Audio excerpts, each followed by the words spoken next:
Rebirth in India as a Brahmin. This video is purely for entertainment and does not infringe on copyrights or laws. The rights to the novel and image belong to the original author. We do not claim ownership.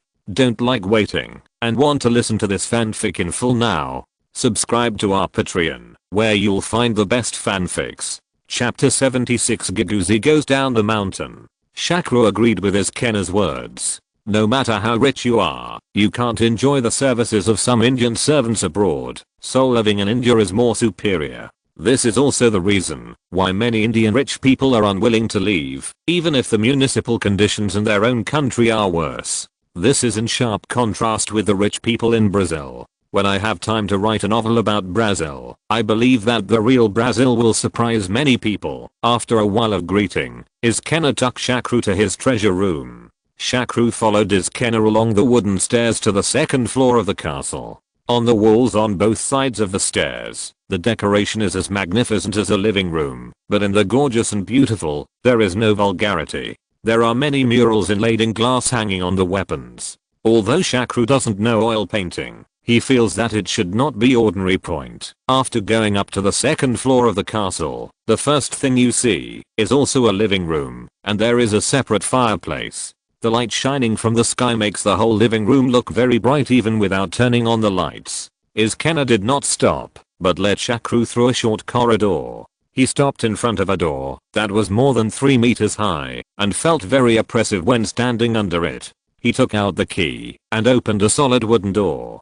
At this time, Shakru, who was standing outside the door, suddenly felt that the temperature seemed to have risen by several degrees, and it felt a little dry, as if he had come from the forest to the desert. Dear Mr. Pandit, my ancestors have been collecting some Chinese and European artworks. Now, they are all presented to you. Iskena, who was originally complacent, seemed to suddenly remember something and said quickly, "Oh, please wait a moment, I have to turn off the anti-theft system first." Then he operated on a display panel facing the door for a full minute, and then nodded to Shakru to go in. Point for this collection room. Iskena spent a lot of thought. If Shakru had worn infrared glasses just now, he would have seen that every corner of this treasure room was full of infrared rays, and even a mosquito flying in would cause an alarm point. After getting Iskena's permission, Shakru walked into the room, and then he was stunned for a moment, because in his opinion, this was a room. It should be the second floor of the entire castle, except for the living room. When he went upstairs just now,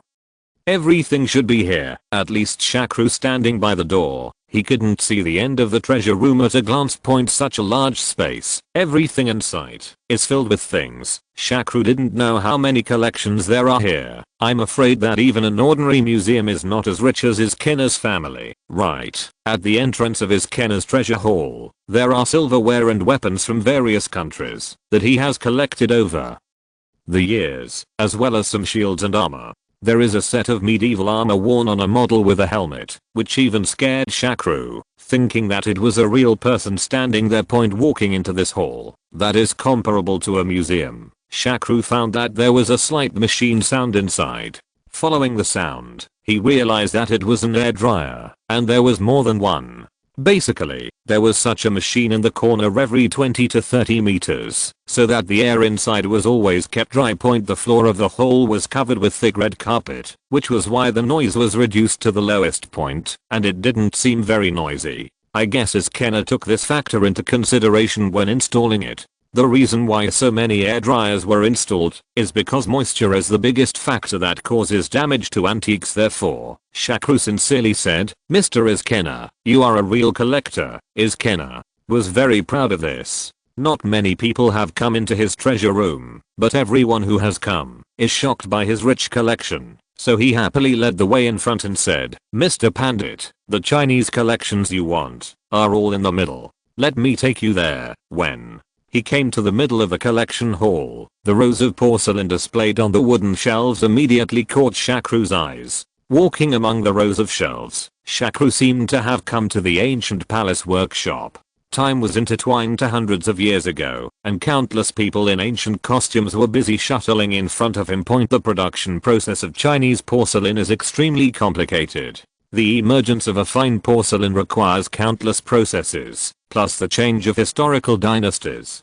It can be said that every piece of porcelain hides a story. So many porcelains are actually a living history point. Although Shakru's appreciation level was not high, he came with a purpose after all. So after searching for a while, his eyes were attracted by the blue and white porcelain jar on the top shelf. This porcelain jar is about 27 or 28 centimeters high, with a plain bottom and wide ring foot, a straight mouth and short neck, a slightly thick lip, a sloping shoulder and a round belly, which gradually widens below the shoulder, gradually narrows to the belly, and slightly tilts to the bottom point. The main decoration of the porcelain jar is Giguzi going down the mountain, which describes the story of Giguzi, Sunbin's master, who agreed to go down the mountain to rescue the famous general of Qi state who was trapped by Yan state at the repeated request of Sude, the envoy of Qi state. The whole blue and white pattern is rich in color, full of pictures, well proportioned, clearly divided into primary and secondary, and integrated.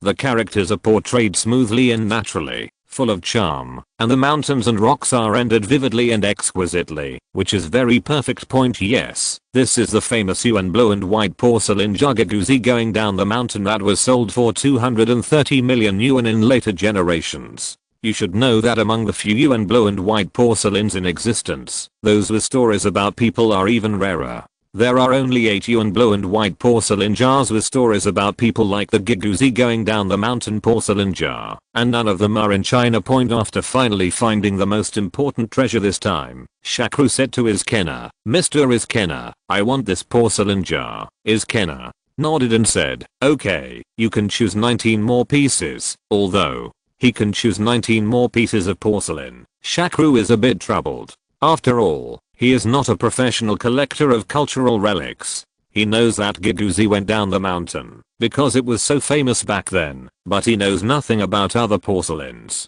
Although he knows that Izkenna's collection here must be good things, he is not sure which one is the most valuable. Just when he was worried, suddenly a strange shaped thing in the corner of the shelf caught his attention.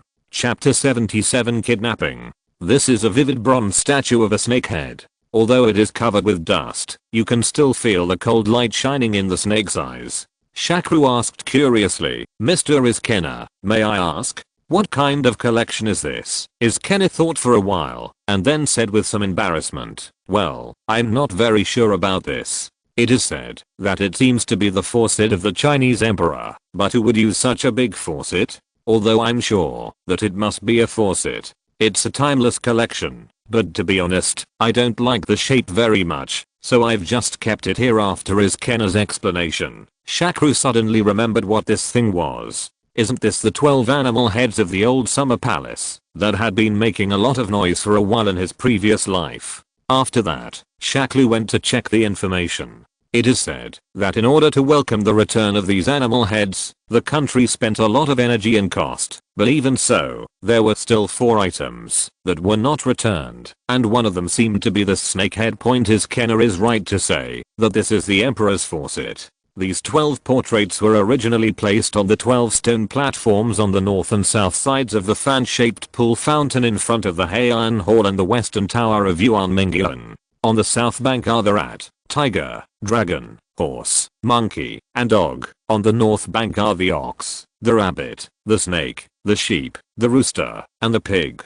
These portraits all have animal heads and human bodies. The head is made of copper, and the body is made of stone. The hollow is connected to a water spray pipe. Every other hour, 2 hours, the portrait representing that hour will spray water from its mouth. At noon, 10 the 2 portraits have fountains of water gushing out of their mouths at the same time, creating a spectacle. These bronze zodiac statues are 50 centimeters high and are exquisitely carved. They are the finest bronzes of the Qing dynasty. The animal head was designed by Castiglione, a Jesuit priest stationed in China. He used the 12 zodiac signs of the animal head and body to represent the 24 hours of the day. Each bronze statue sprayed water in turn, creating a spectacle. In 1860, the 12 zodiac animal heads were plundered by the British and French forces and then scattered around the world. Among them, the bronze statues of the cow, monkey, tiger, Pig and horse heads have returned to China and are collected in the Poly Art Museum. The rat and rabbit heads were made by French leather. The Nuo family made a free donation to China and entered the National Museum of Tibet Point. Although this snake head is definitely not as expensive as Giduzi's Ayashin, the meaning of this thing is different.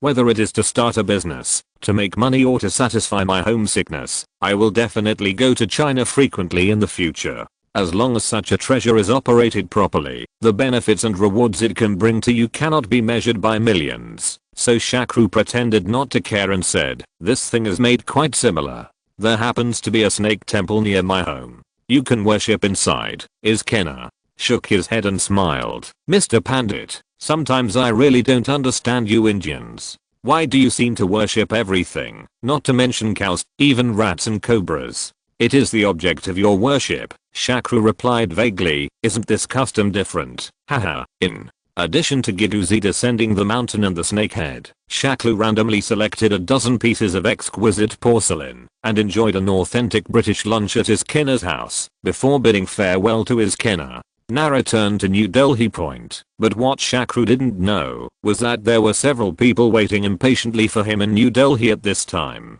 These people were not his beautiful bodyguards Pivapolava and the others, but 5 men. Of course, they had no special hobbies. They were focused on Shakru's money point. Speaking of the cause of this incident, we have to talk about Rajesh Company. Although Imran, the vice president of Rajesh, kept saying during the acquisition that the gold chains from Shakru did not have the value of antique gold, but in fact Rajesh Sri Lankan company has always emphasized the origin of this batch of gold in its publicity, and even conducted an on-site smelting during the live broadcast. Because most Indians are religious, they are eager for this kind of gold from ancient temples. From this, many people knew that Shakru had obtained a large amount of gold in the temple treasures, and some people began to start a fight. They had a bad idea, and Tanna and the others had already made preparations before Shakru came back. Point: the Tanna people are not Indians, but from the neighboring country of Pakistan.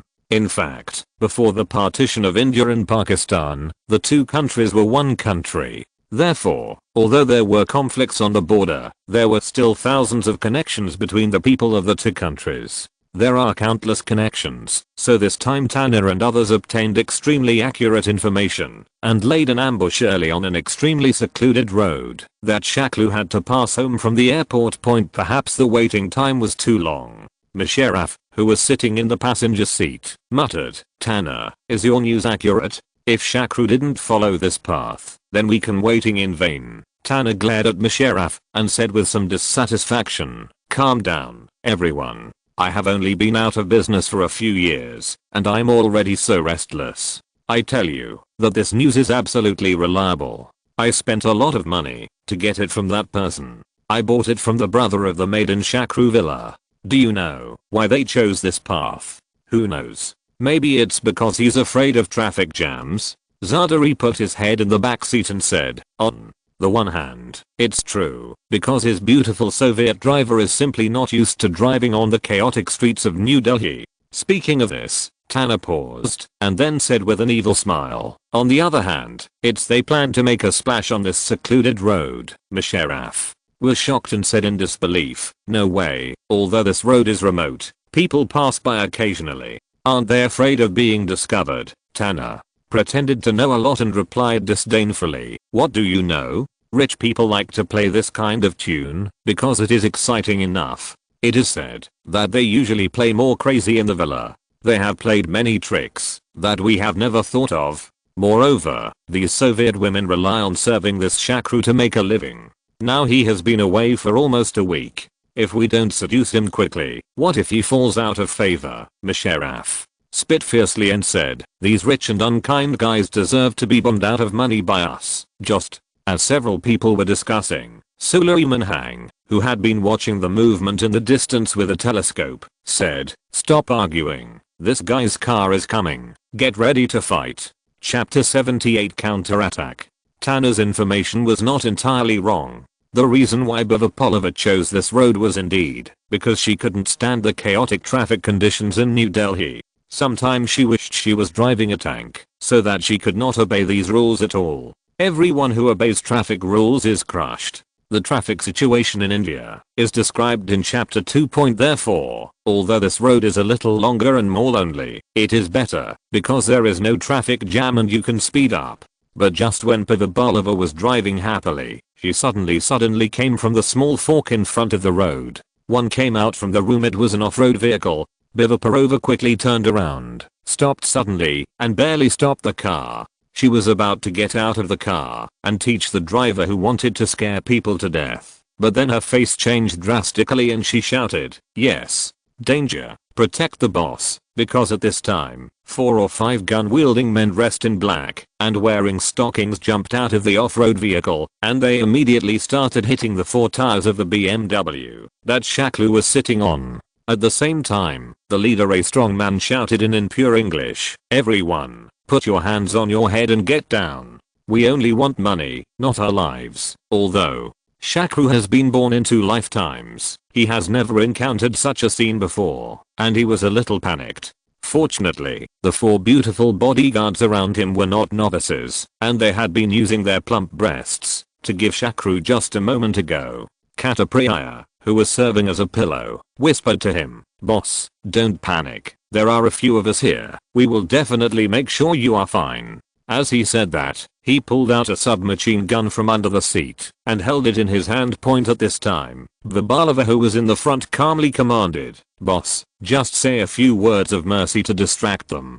Kabiva, pay attention to protect the boss. Mustafana, Katapriya, listen to my command, and the 3 of us will stop them together later." Shakru, who slowly calmed down, nodded and said, "Okay, but you should be careful. In the worst case, just give them some money." Pivabalava shook her head and said, "Boss, I'm sure that they are definitely here for your people. If they are just blocking the road and robbing, there will be no need for so many people. And they only hit the tires, which means they don't want you. This is probably a kidnapping." While they were talking, Tanner and the others on the opposite side were impatient and shouted, "If you don't come out, I will beat you all to death." Shakru quickly opened the car door and shouted shakily, "Don't shoot. It's not that we don't want to get out. We are really frightened, and our legs have no strength." Musharraf laughed and said, "Haha, it can't be that I just ejaculated on the Soviet woman too many times, and my legs were weak. Come on, let me see how beautiful this Soviet woman is, and how she can squeeze you out. Like this." Then he walked over carelessly next to the car door. He pulled the door open. When he saw Mustafana, who was tall, long-legged and extremely beautiful, he couldn't help but swallowed his saliva and murmured, "This Soviet woman is so beautiful." Then he reached out to touch Mustafana's face just when Musharraf bent down and was about to touch Mustafana with his dirty hands. Mustafana flicked her leg and kicked Musharraf hard in the vital part, causing immediate pain. A sound of ouch, he shouted out, and Zardari, who was behind him, laughed loudly when he saw this. "You said how useless you are, and you can be kicked by a woman." After saying that, he stepped forward to help him bend down and squat. Musharraf on the ground. At this moment, Vibalova shouted, "Do it," and then pushed open the car door, holding a submachine gun in the direction of Tanner, and fired a bunch of bullets at it, while Mustafana used her hand to the PPK, killed Musharraf, who was squatting on the ground, and Zardari, who was supporting him. Kabiva in the car pushed Shakru down on the seat, holding a gun in her hand as a warning. The Tanner people had been completely deceived at this time. They thought it was just a rich pretty boy and a few fragile beauties. Moreover, they didn't want to kill anyone this time. They just wanted to kidnap and blackmail them out of a sum of money. So I didn't prepare any strong fire. I didn't expect that their firepower would be so fierce. There were only 5 people on my side, but 3 of them had already died in the encounter just now. Although there was an element of carelessness on the part of my own people, the current situation was completely beyond his expectation. At the same time, Shakru had truly seen the true strength of these beauties this time. Seeing the cold-blooded methods of these beauties who usually served him, he was very glad that his original decision was so wise. If it weren't for their presence this time, he might really be kidnapped. But he hasn't offended anyone recently, so how could someone kidnap him? Just when Shakru was thinking wildly, the beautiful bodyguards had already ended the fight. Vibalova reported with her customary salute. "Report to the boss. There are 5 gangsters in total. 4 were killed and 1 was captured." This incident occurred because we failed to protect ourselves well and failed to detect the situation in advance. Please punish us from the boss." Shakru waved his hand and said, "What's the punishment? If you hadn't been here this time, I might have been captured by them. Let's interrogate and see who they are." The only survivor was the leader, Tanner. Originally, he didn't want to confess, but what surprised him again was that these women's methods were so vicious. After his third finger was cut off, he could no longer bear it. He stopped and confessed, "We are tourists from Kashmir. The purpose of lurking here this time was to get a sum of money to buy weapons, equipment, and medicine. Then we heard that Mr. Pandit got a sum of money at the Padmanabha Swami temple. I have a lot of money, so I plan to ask you for some money to spend." Kashmir can be said to be the most chaotic place in India. It was once a state of British India, but now most of the areas are controlled by India and Pakistan respectively. The northeastern Aksachin and the Karakoram corridor are controlled by China and have been merged, entering Xinjiang and the two autonomous regions. Although they belong to the Kashmir region, they do not exist sovereignty disputes. The so-called India-Pakistan conflict in recent years have basically occurred around this place. At the same time, due to the failure of the Indian government to manage the Kashmir region, especially the high-pressure rule of the Indian military, various armed rebellions often broke out their incidents, of which the Kashmiri guerrillas were one. Chapter 79 Great Gift. With the level of hatred the Kashmiri guerrillas have for the Indian army and government, they do not think it is impossible to kidnap a wealthy Indian businessman. The only miscalculation is that they did not expect Shakru's beautiful bodyguard to be so powerful. After roughly figuring out the truth of the matter, Shakru ordered, "Let's get in the car they drove just now and leave quickly to avoid trouble. If their reinforcement come again, point on the way." Shakru called Zubin, the police chief near his factory. "Chief Zubin, I have a big gift for you. How are you going to thank me?" "Oh, Mr. Pandit, this has cost you money again. I'm so sorry." It was obvious that Director Zubin had misunderstood, but before he could finish speaking, Shakru interrupted. "The big gift I'm giving you this time is not a thing, but a credit.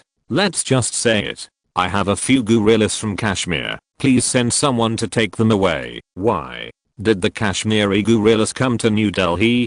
Director Zubin was surprised and then whispered, "Well, Mr. Pandit, you also know that our police station is not very well equipped to fight against these terrorists. I don't have any advantage, otherwise I can contact the riot brigade for you." This is not an excuse from Chief Zubin, but because the equipment of the Indian police is really poor. Many police officers usually carry a cane to patrol the streets. Most of the so-called firepower is still a century-old rifle from the World War II. Even the AK-47 is considered high-end equipment in the police station. According to statistics, as the richest state in India, Maharashtra has 10,000 police officers, but only 2,200 weapons. Only 577 weapons are allocated to Mumbai, a city with a population of 3 million. In Mumbai, the railway police are considered well equipped, but they can only use one weapon for 2 people. Shakru was very clear about the strange situation of the Indian police, so he smiled and said, "Okay, I don't know the foundation of your police station. Apart from the living person in the car now, these terrorists are all they were all shot to death by my bodyguards. How about this? Is this gift big enough, Director?" Zubin on the other end of the phone said with tears of gratitude, "Mr. Pandit, you are simply my noble man.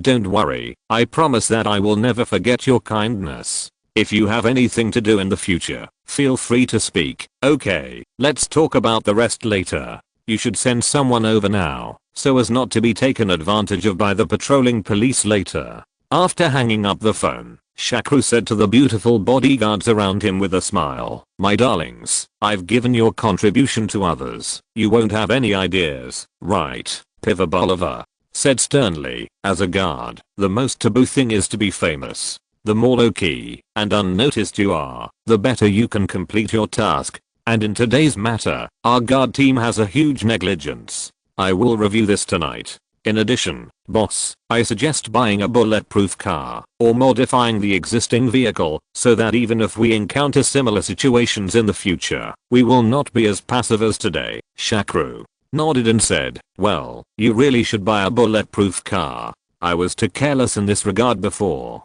Let's go and choose one with good performance. Don't be afraid to spend money." When he arrived at the door of the villa, Shakru found that director Zubin had been waiting at the door for a long time. As soon as he saw Shakru coming back, Zubin hurried over and asked in a low voice, "Mr. Pandit, are you get a gun license with your bodyguard?" Shakru nodded and said, "Of course, I'm a good citizen who abides by the law." Zubin breathed a sigh of relief and said, "Huh, that's good. But speaking of which, your bodyguard's marksmanship is really good. My police officer just called to report that all 4 terrorists were killed in one shot. By the way, why don't your bodyguards come back with you? What if something happens again along the way?" Shakru smiled and said, "My bodyguard is always by my side. Haven't you seen it?" Zubin was speechless and said, "No way, your bodyguards are these beautiful girls. They are the ones who just killed the terrorists." Shakru nodded, "Yes, it's them. So remember it in the future, and don't provoke them casually. They are all very powerful." Then he changed the subject and said, "By the way, those 2 leaked my whereabouts talents. Throw them into prison and treat them well." Zubin nodded repeatedly. "Don't worry about this. I guarantee that they will regret coming to this world." The person who leaked the secret this time was the maid in the villa. Since she knew a little bit of English, she had frequent contact with the beautiful bodyguards and got along pretty well. In fact, she did not leak the secret on her own initiative, but because of her brother. He owed too much, so he was targeted, and then he found out from his sister the route that the Bolivar and the others would take this time. Although Shakru knew that this was an unintentional mistake, he had to scare the monkeys this time, otherwise there might be trouble in the future. After everything was settled, Shakru felt that he should still be concerned about the follow-up progress of the treasures of Padmanabha Swami temple, so he called Tassim. Unexpectedly, Tassim was on the other end of the phone. There was lively singing and dancing there, which made Shakru very curious. "Hey, brother Tassim, it seems that you are in a good mood now. Could it be that the government agreed to return the treasure to you?" Tassim changed to a quiet room and said, "The government really promised to return the treasure to me, but I didn't ask for it." "No way. The government is willing to return the treasure to you, and you haven't asked for it yet. Oh my god, there is something wrong with my ears," Shakru said in shock. Tassim replied very leisurely, "You heard it right. The government does want to return it to me, but it has conditions. That is, I will be the one to sell the treasure after half a year, and then 70% of the profit will be used come and support the municipal construction of Kerala." "Yes, I'm so beautiful to them," Shakru still asked in confusion. "Why is the state government doing this? Can't they just sell it themselves? Why should they share 30% of the profit with you? Could it be that your statement has such a big effect?" Tassim said proudly, "Of course. Otherwise why do you think the government would give in? Now they are selling privately, but buyers can't believe it. Selling publicly, but believers won't give in. And then they have to guard against various jewelry thieves from all over the world every day. It is said that the security fee alone has been paid a lot during this period, so I'm a bit overwhelmed." Chapter 80 Voting. "Oh, that's it. Then you really don't plan to take it over?" Shakru continued to ask. Tassim hesitated for a moment and then said, "You can't accept it according to this ratio. This is our family's treasure. Why should you give the big head to others? All I'm doing is stretching them. When they can't bear it, they will naturally all come find me." Then he changed the subject. "Now it seems that you are still the most thief. You grabbed a bunch of things and ran away, and it was a gold chain without any markings. Even if the government wanted to take advantage of you, there would be no excuse for it. If I had known, I would have followed your example. Just deposit some of the treasures into the bank vault first." Shakru comforted him. "These gold chains of mine are the least valuable things in the treasure. When the government returns the treasure to you, your harvest will be at least a few hundred times that of mine. Then I will envy you." Even as Shakru and Tassim were discussing the treasure, a meeting was being held within the Kerala government to discuss the issue. The finance minister first said, "Mr. Governor, the matter of Padmanabha Swami temple cannot be delayed any longer. We have invested too much money in this temple now. If this continues, it will definitely affect other places. The funding flow of the project. I didn't make up this weird official position of state governor. The heads of the 27 states in India are called state governors. If you don't believe me, you can search Indian states. How can a temple be used to spend money? Your Ministry of Finance just likes to scaremonger you. The Minister of Agriculture on the side said in disbelief. The Finance Minister argued, how much money can be spent? You know, nearly 3 million rupees have been spent on security costs. If this continues, then a budget of 100 million rupees will be enough. If you don't believe me, ask the police department. The situation there is serious now. The police minister opposite nodded and said, the Ministry of Finance is indeed not alarmist.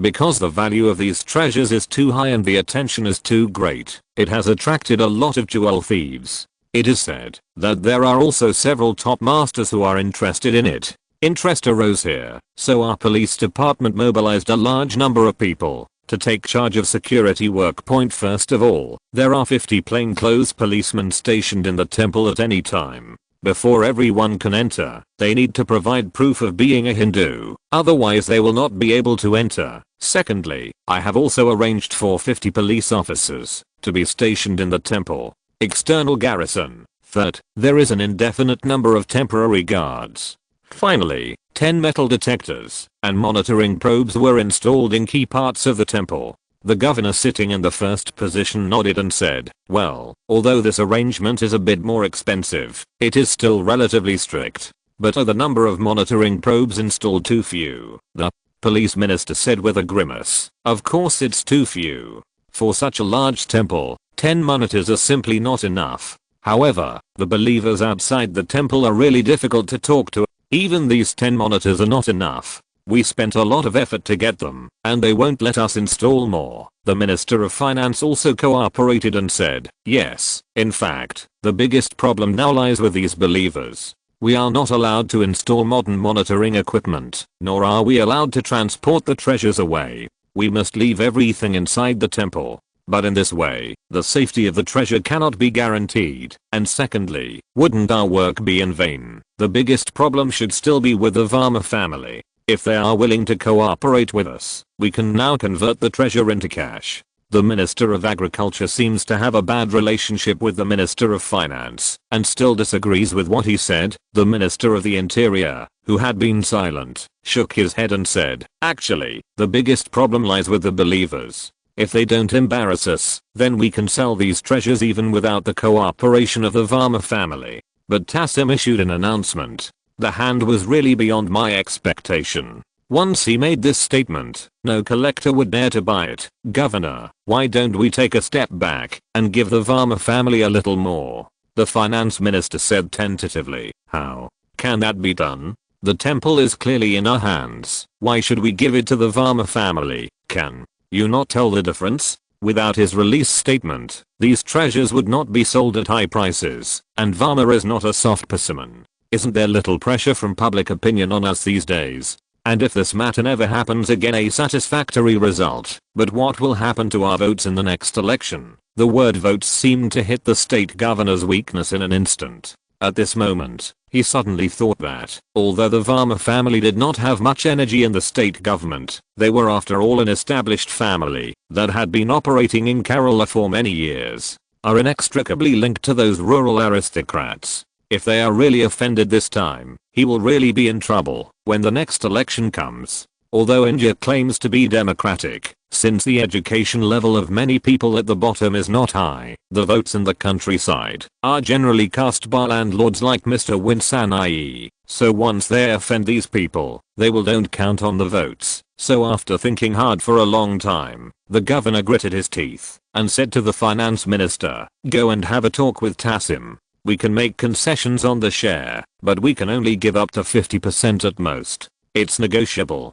Talk more often. Don't expose your trump cards all at once, and try to keep a little more. While Tassim was in a protracted tug-of-war negotiation with the Minister of Finance, the bulletproof car ordered by Shakru finally arrived. In fact, this was because Shakru took advantage of the fact that Mercedes-Benz wanted to open up the Indian market. Otherwise it would be impossible to get the car so quickly.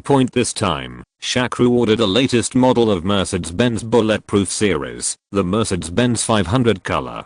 Today's bulletproof cars no longer rely solely on thickening steel plates to solve the problem. The 500 color is full of Kevlar bulletproof soft cloth, ultra high molecular weight polyethylene puncture resistant fiber spectra, impact resistant alloy deck, high hardness multi-layer glass and other top-notch scientific and technological materials, making its own bulletproof ability reach the highest B4 level protection level in Europe at that time. From the safety fuel tank to the bulletproof tires, to the hedging system, it can accept the attack of the M80 ball pistol, AK-47, assault rifle, M16 rifle and NATO 7.62cm caliber standard rifle without being penetrated. But the first place, where Shakru's new car traveled, was beyond everyone's expectations. Because he was going to Princess Sakina's palace in the dense forest. P.S. I will update the Sanjiang list at 2 PM tomorrow please. Chapter 81 Returning the Jade intact to Zao. Regarding Shakru's trip, his staff were very puzzled, especially Director Rajkumar. Boss, my location shooting has been completed, and we have also obtained the authorization for the last princess. Then why are you going to that so-called princess? Pay back the money. Shakru replied concisely. Rajkumar asked in confusion. Boss, you are so rich, and Princess Sakina is so poor. How can you owe her money? Didn't Princess Sakina use the jewelry stored in the Padmanabhaswamy temple of their Avaha kingdom as an investment in the last princess? Now I have obtained this jewelry, but these jewelry the value is too high. I can't use that much money, and I don't want to lose my status as the first investor, so I naturally have to return the remaining jewelry to Princess Sakina. Shakru said very calmly explained. Rajkumar scratched his head, thought for a moment, and then said, Boss, I think Princess Sakina never thought that one day you would be able to get this deposit back when she gave you this deposit certificate. She just can't take away her reputation as a member of the royal family, so she's trying to fool you with a piece of pie in the sky. So there's no need for you to be so honest and insist on returning the jewelry you've already received. Yes, I know that Princess Sakina was deceiving me at the beginning, but now the fact is that I have indeed obtained her jewelry, so there are only two choices before me. One is to treat these jewelry as is to invest in the movie. The second thing is to return the remaining jewelry. If I keep all these jewelry, wouldn't it violate the principles of my life? At the end of the sentence, Shakru felt like he was in trouble. There is an extra layer of brilliance like a gentleman. Rajkumar immediately stood in awe and said, Boss, I'm sorry, it's me who's dirty. Shakru nodded and said, well, just know that you are wrong. Don't be greedy like this again, otherwise Lord Shiva will not forgive you. Then he coughed lightly and whispered, remember, after I leave, you pretend to be a jeweler and go to the old princess to collect all the jewels. After hearing this, Rajkumar was a little confused. Take it here? Why do you have to take it here? Shakru hit him on the head and said displeasedly, those jewels are neither suitable for eating nor drinking. What's the use of leaving them in the hands of the old princess? Why don't we spend money to collect them, so that she can have money? Isn't it possible to improve life? You have to help people to the end. Boss, why don't you just give her the money directly? Why go through such a big circle? Rajkumar still didn't understand Shakru's intention. Shakru shook his head and said, that won't work, because no matter how much money I give her, she will think that the jewelry will actually be more valuable, so I can only give the things to her as they are. As for how much she sold them to others, whether to make a profit or lose, that is her business. Remember, find someone nearby to block the news, and these good things must not fall into the hands of others. Then, find an editor with good writing skills to publish this. Write it down, and publish it in the newspaper. It was only then that Rajkumar barely understood what Shakru meant, and he suddenly realized, I understand, boss. It turns out that you are doing such a big circle just for fame. It's not just fame, it also has an advertising effect. Otherwise, who would know that you have the good things unearthed from Padmanabhaswamy temple? Who would be willing to pay a lot of money to buy them? If you can't sell them, if so, why should we spend money to collect it? In fact, what Shakru didn't say clearly was that what he really wanted was the reputation that Rajkumar said. No matter what country or society, when a person reaches a certain level of wealth, he will start to maintain and build his reputation and will easily refuse to do things with status. Otherwise he will not be accepted by the upper class, and in India it is a place like this. Once Shakru's honest and trustworthy approach is properly publicized, it will be very convenient for his future actions. Therefore, the return plan this time is that Shakru just got Sajin. The Na family had already made up their mind when they passed down the jewelry point. After discussing various cooperation matters with Rajkumar, Shakru drove his new car to Princess Sakina's palace point. Although Sakina was a little surprised by Shakru's visit again, she was still very happy because she usually had no chance to chat with anyone. But even so, she still maintained the so-called royal indifference on the surface and said lightly, "Mr. Pandit, what is the purpose of your request? To see this princess this time?" Seeing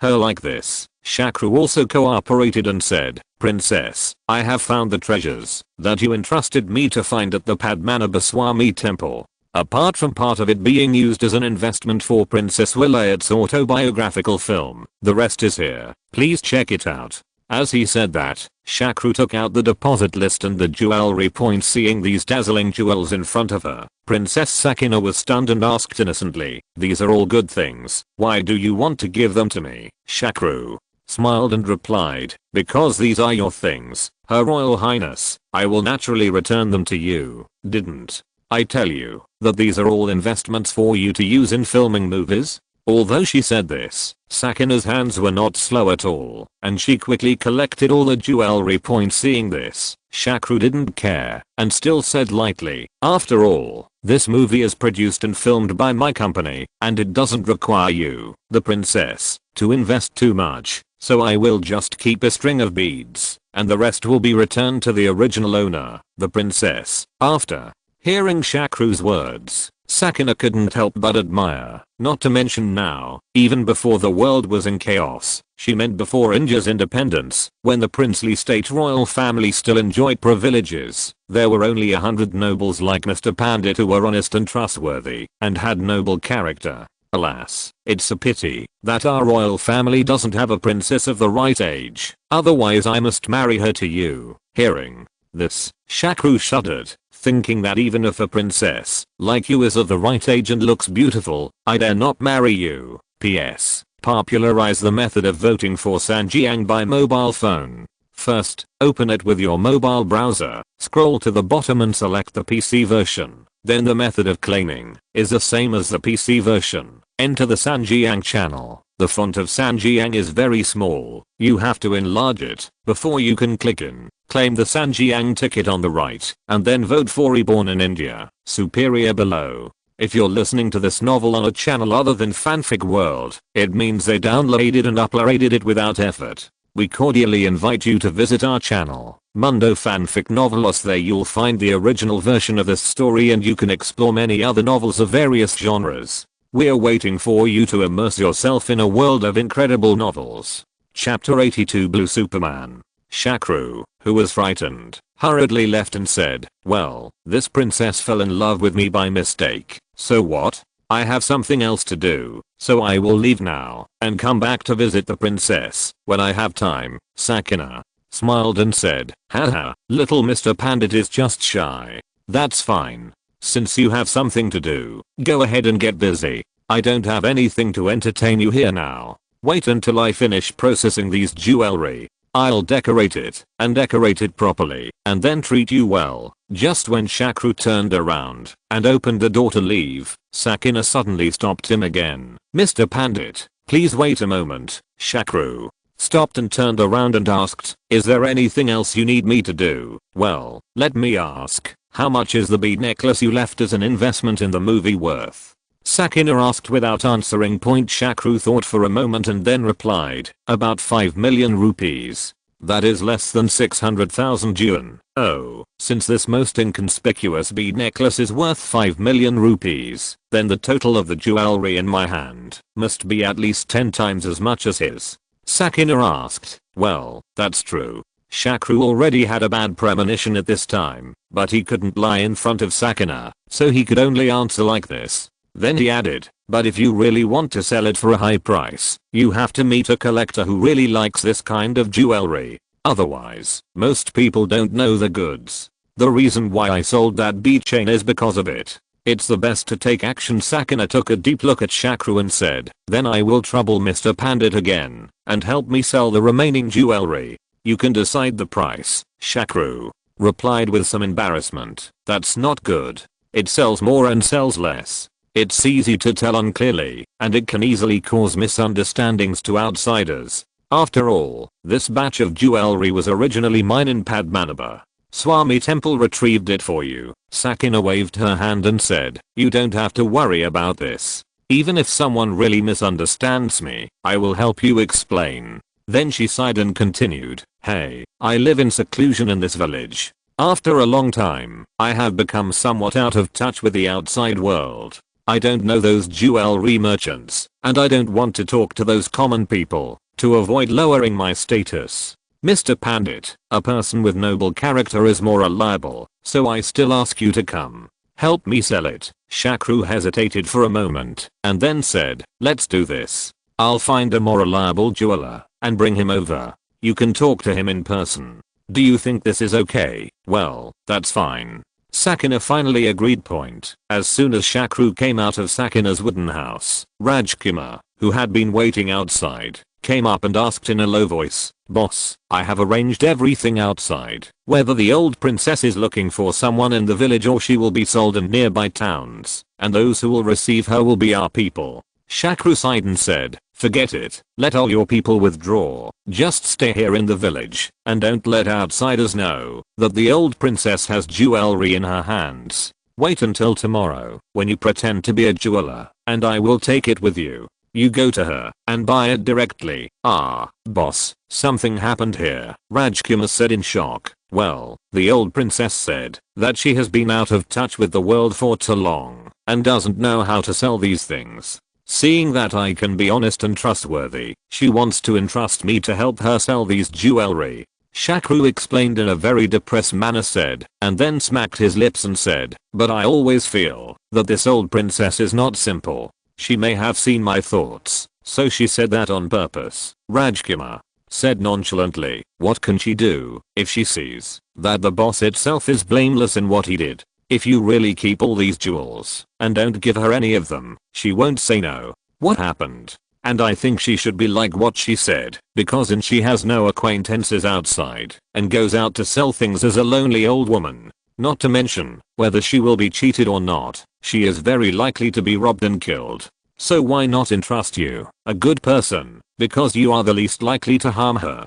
The person who took the treasure, otherwise she wouldn't have returned the jewelry to her. In fact, Sakina thinks like Rajkumar. Since she has not communicated with others for a long time, she has begun to be afraid of contact with strangers. As for more money or less, she really doesn't care much. Even the current situation, she can tolerate her living conditions for decades, so what can she not accept? So on the third day, when Shakru led a jeweler friend of Rajkumar to the palace, Sakina, except for her cold attitude, was very happy in other aspects. She agreed to the other party's offer with almost no negotiation, sold all the jewelry in his hands to this jeweler, and then asked Shakru to find workers to repair and clean up this palace. In fact, in Shaklu's opinion, this dilapidated wooden house has no value in continuing to exist, but for Shaluforjana, the old princess, this is her only sustenance point. Although things were a little twisty, Shaklu was still very satisfied with the result. Not only did he acquire the temple jewelry at a low price, but he also paved the way for him to increase his reputation. At this time, another good news also arrived. On this day, Murthy came to Shakru's office excitedly and reported with a red face, boss, I have good news for you. The blue Superman tablets using sildenafil as raw material have finally been successfully developed. The name brother was harmonized, so I changed it to Blue Superman, but the general meaning is still the same. It really worked? Shakru asked in surprise. Murthy nodded and said, it's really successful. Now it has gone through 3 phases of clinical trials to confirm the stability and functionality of the drug, and all the volunteers who participated in the clinical trials have asked to buy Blue Superman in large quantities. Boss, I feel that the future market prospects of our Blue Superman are limitless. Of course there is no limit. The future prospects of this drug will definitely exceed your imagination. By the way, our patents on each process are not omitted, right? Don't worry, boss. Everything from raw materials to manufacturing processes to finished products to trademark packaging has been patented. No matter whoever dares to produce drugs similar to Blue Superman without our permission, we can sue them to go bankrupt. P.S. Today's 2 updates have been released. Next, we will see how everyone's Sanjiang tickets are updated. Chapter 83 She Loves You. Shakru, who gradually calmed down from the initial surprise of hearing the good news, couldn't help but sigh why Pfizer in the United States was so resentful of his identity as an Indian drug dealer. The drug Blue Superman has already solved the problem of raw materials, and after these 2 major problems in our /U0026D direction, it is just about medicine. The powder ratio and clinical trials took nearly a year and millions of our /U0026D expenses. If this started from the beginning of the project, the time and money spent would be unimaginable. And this does not include the final R /U0026D failure. It's possible, but in that case, you'll lose all your money and everything. But pharmaceutical companies that make generic drugs can ignore all these links and directly produce them, thereby using low prices to seize the market with you. So no matter who encounters this kind of thing, it will be very popular. Compared with the previous Indian sacred oil, this time the Blue Superman Shakru has done his best. He not only invested in the patent rights of raw materials, but also built his own processing factory, which covers everything from research and development to production too. Sales are fully equipped, because he plans to cultivate this little blue pill as a cash cow for decades to come. Therefore, Shakru decided to do the promotion himself this time, and the first stop was still in Japan. After all, his sales company in Japan has already established a firm foothold. The person who came to Tokyo airport to greet him this time was the person in charge of the Japanese sales company, President Nanako Matsushima, and a group of middle-level cadres under her. Although Nanako Matsushima didn't have much management talent in Shakru's memory of his previous life, this time he found that Nanako actually managed the company very well. In the past nearly a year, the entire company had been running in an orderly manner, with almost no need for him to do anything. What's wrong? He just doesn't know why he feels that Nanako is not in a good mood today, but he is embarrassed to ask these personal questions in front of these middle-level cadres. When they arrived at the company, various departments began to report the current situation of the company to Shakru. Finally, Nanako Matsushima concluded, "Boss, although the company is operating reasonably well now, many Indian sacred oil manufacturers have come to Japan to compete for the market, especially stimulated by India's economic reforms in the middle of this year. The relationship between India and Japan is gradually increasing, so the company can no longer maintain its dominant position in the industry as before. And profits are also declining. Except for those old customers, it is difficult to open up new markets, and the original market is also shrinking. I suggest that the company consider launching an economical version of its product, so that it can be more competitive." After Shakru looked at the report data carefully, he stood up and said, "During this period, I was busy with other projects, so I didn't pay enough attention to the Japanese branch. However, with your efforts, the company's performance still impressed me. Very satisfied. At the beginning of the company's establishment, I told President Matsushima that the company's flagship product was by no means a sacred oil. The sacred oil was only developed by us. It is a process and attempt to expand the market and build a brand. Now, I want to announce the good news to everyone. That is, our company's flagship product has finally been successfully developed. This is an epoch-making product, and its performance and market share are by no means outstanding. It is unparalleled by the divine oil, and all its patent rights are in the hands of our company, and others have no rights or opportunities to produce it." With that said, Shakru took out a medicine bottle from his handbag, raised it and said loudly, "This is our company's flagship product, Blue Superman. This is currently the only medicine bottle in the world that can solve the problem of men's obstacle, oral quick-acting product. Remember, this product is unique because the patent rights for raw materials, research and development processes, and trademark packaging are all in the hands of our company. Therefore, as long as the publicity and marketing are done well, then in the market the Admiral has no competition. After Shakru finished speaking, a middle-level cadre raised his hand and asked, "Boss, does this blue Superman have any side effects?" Of course, it is not recommended for people who are too weak or have heart disease. However, it seems that such people are not recommended to do such intense exercise, right? Shakru explained and joked. Another middle-level cadre asked hesitantly, "Boss, is this blue Superman really that powerful? It seems that I have never heard of a powerful medicine for treating Ed." Shakru still smiled and said, "Then you can try it out." The middle-level cadre waved his hands repeatedly and said, "I'm in good health and don't need this thing." After a lecture, everyone generally understood the functions and taboos of Blue Superman, and Shakru announced, "Okay, everyone will go back to prepare for the publicity work and warm up the customer channels according to the arrangement just now. Once the advertisement is finished, it can be officially put on the market." After finishing the business during the day, it was naturally time to deal with personal matters in the evening, so the only party at night was the beautiful bodyguards Shakru and Vibolova, Nanako Matsushima, and Aijima, who came in a hurry to ask questions during the dinner. Shakru planned to go to the bathroom. Before he could reach the place, Aijima caught up with him from behind. Seeing this, Shakru joked, "What's the matter, Sister Aijima? You miss me so much."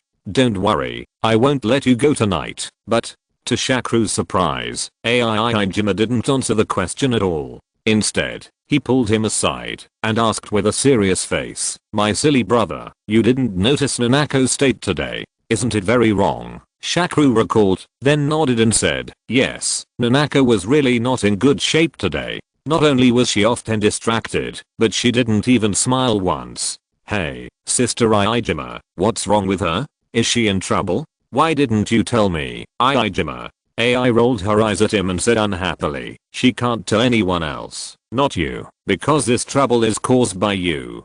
It's you who made Nanako so depressed." "Me? How could I hurt Nanako? She is my most important helper in Japan right now. I can't protect her enough. How could I hurt her? And I haven't been to Japan during this period, so even if I want to hurt her, I don't have the chance." Shakru defended himself. "Hey, my silly brother, can't you see what Nanako is thinking? She doesn't want you to treat her as a helper in your business, nor as the president of your Ganges branch in Japan, but she wants you to treat her as a woman. She has fallen in love with you. Do you know that?"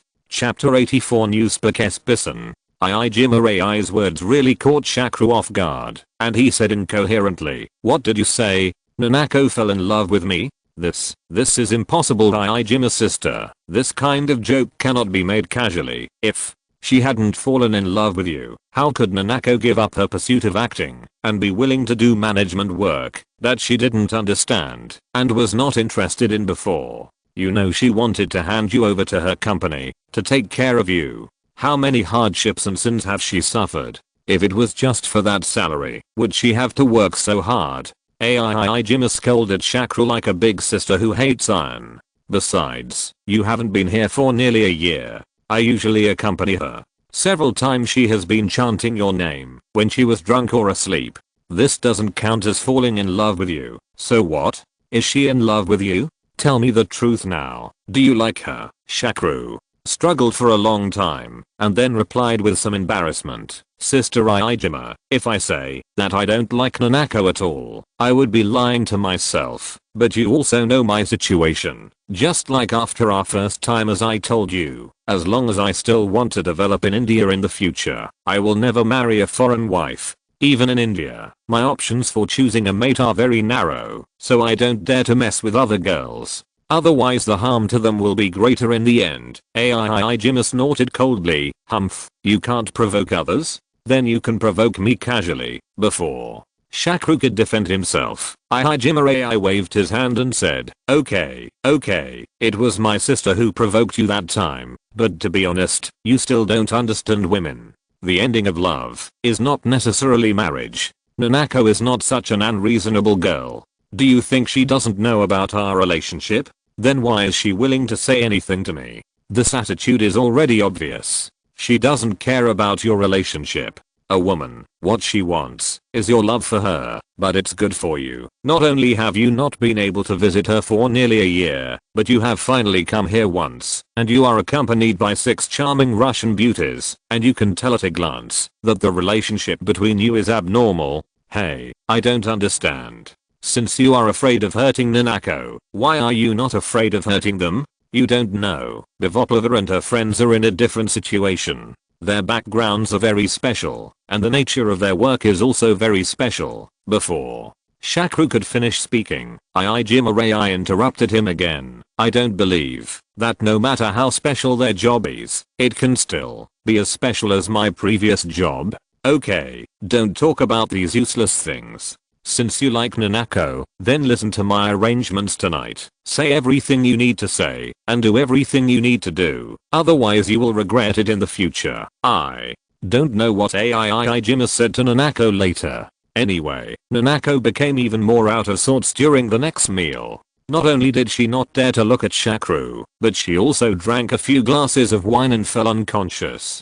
Shakru knew that this was the opportunity created by Jima for herself, so he volunteered to send Nanako home. Arriving at the apartment where Nanako was staying, Shakru was stunned as soon as he opened the door, because this apartment, which was not too big, was actually covered with his posters. If he looked carefully, these posters were all it is made of photos, and these photos seem to have been taken by me inadvertently. At this moment, Matsushima Nanako, who had been pretending to be drunk and leaning on Shakru's shoulder, sighed leisurely. Boss, do you think I'm stupid?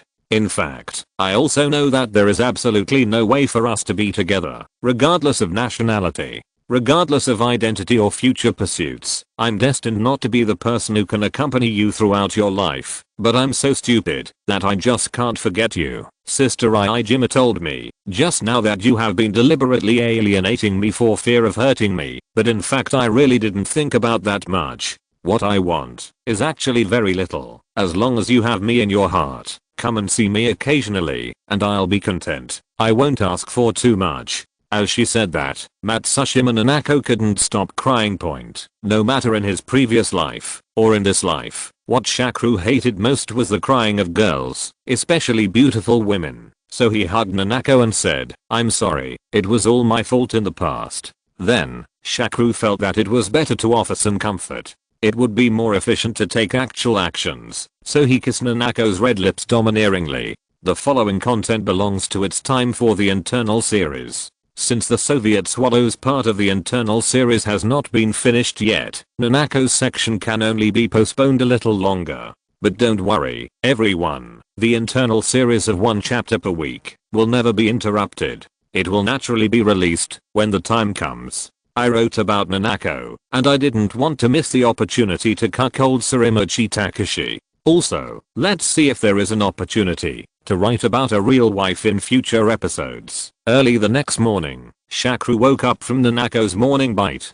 After another battle, Shakru sighed. Nanako, you must have learned this from Sister Iijima again, right? Matsushima Nanako nodded and said, yes, Sister Iijima said that you like it best when a woman serves you like this, isn't it? Shakru said helplessly, I like it, but I think this is too unfair to you, Nanako. Matsushima shook her head and said gently, as long as you like it, you won't feel wronged. In fact, I feel much happier now than before. Before today, my heart was always hanging.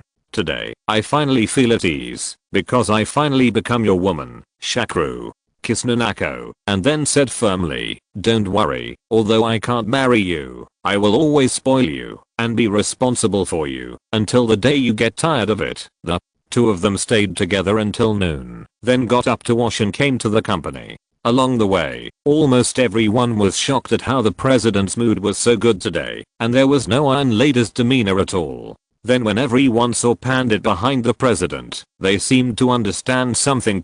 However, at this time, neither of them had the time and energy to deal with this, because their old friend, the partner of the last advertisement, and the big boss of the Japanese advertising industry Matsumoto Genri was waiting for them in the conference room. P.S. You can guess which Japanese star the protagonist will find to endorse Wool Gang this time.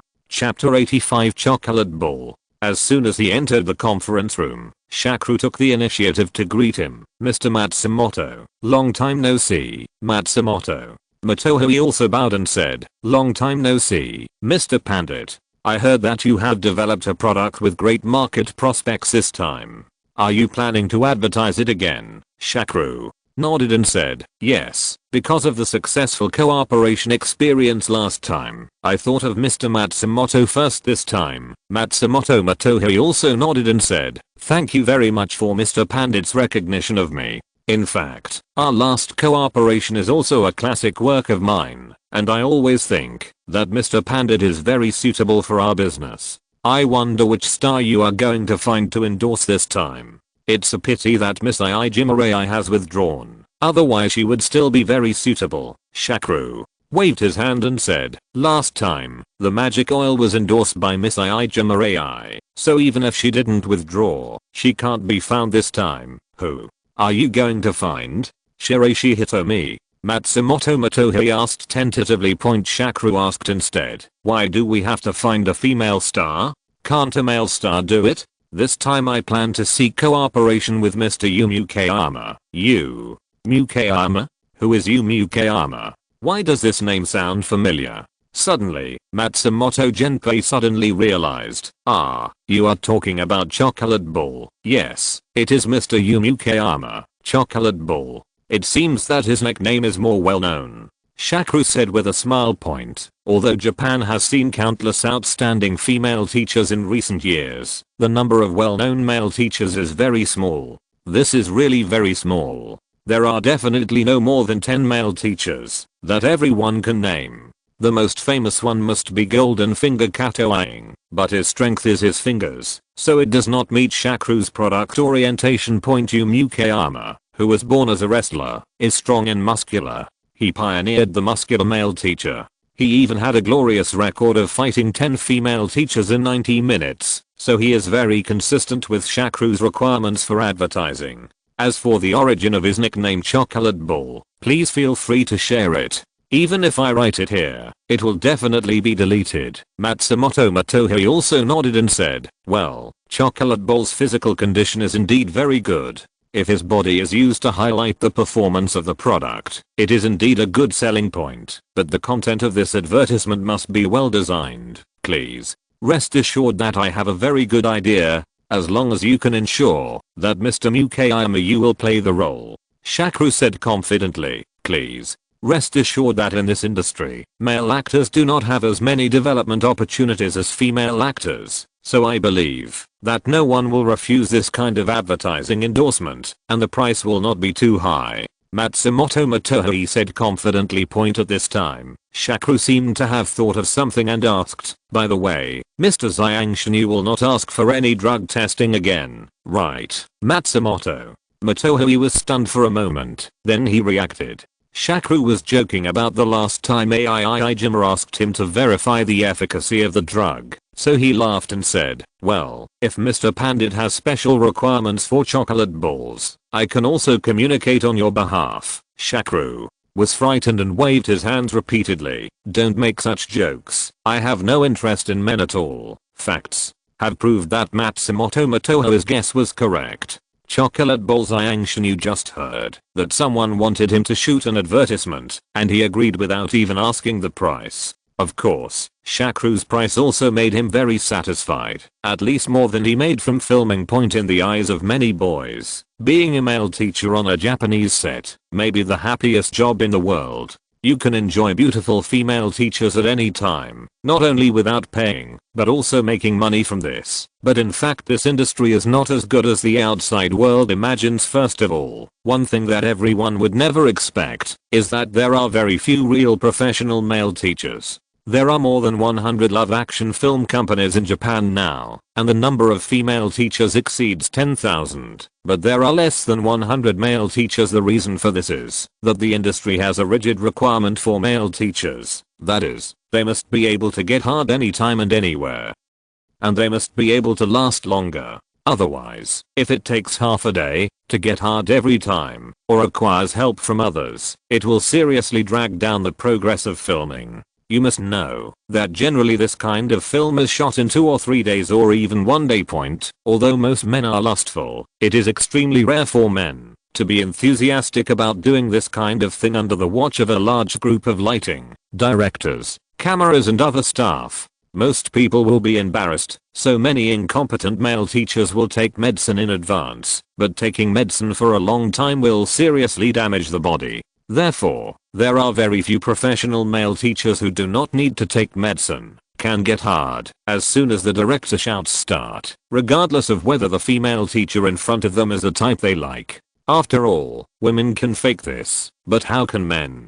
You can't just pretend to be hard, right? And even if you don't take medicine, this kind of work is extremely harmful to the male teacher's body, because you must ejaculate every time, and you often have to ejaculate several times in a film. This instinctive reaction cannot be controlled by humans. A senior male teacher said that he once ejaculated more than 70 times in a month, and finally he was unable to do it, and felt as he point in addition, since this type of film must be based on life and above life, there must be some rare postures, and most of these postures are extremely physically demanding. Some postures rely purely on waist strength to support the weight of the girl's whole body, and finally the waist cannot bear the weight and is injured. Especially Chocolate Bowl's signature train bento is the most physically demanding and waist damaging posture. Finally, there is the issue of income. The salary of a male teacher who has just debuted is only a few hundred yuan for a film. After becoming a professional male teacher, he can earn a few thousand yuan.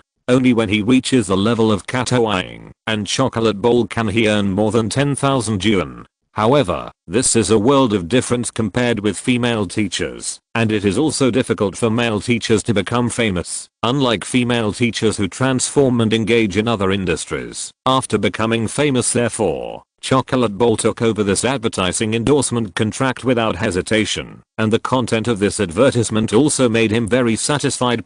P.S. I suddenly thought, if a love action movie with Grandpa B+, J Chow vs.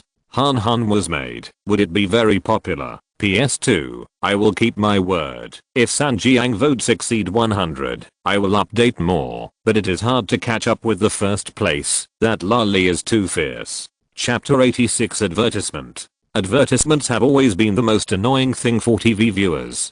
Although we know that these wonderful programs would not be possible without advertisements, we usually change the channel when encountering advertisements. However, a recent advertisement is very popular. This is an advertisement for men's health products. The spokesperson is Yu Kayama, a famous actor in Japanese romance action movies, known as the Chocolate Bowl. I have to say that this combination itself is eye-catching enough. Moreover, the creativity of this advertisement is extremely interesting. It does not follow the simple and crude advertising model, but uses a very subtle suggestion technique to tell a short story. In the story, Yu Kayama is a cleaner. When he was cleaning the floor-to-ceiling windows of a hair salon, he saw many beautiful women inside, so he wanted to attract their attention. But he, who was dressed in blue overalls, did not succeed. So he withdrew, took out a wheel gang from his pocket, and drank it. Then the camera turned around.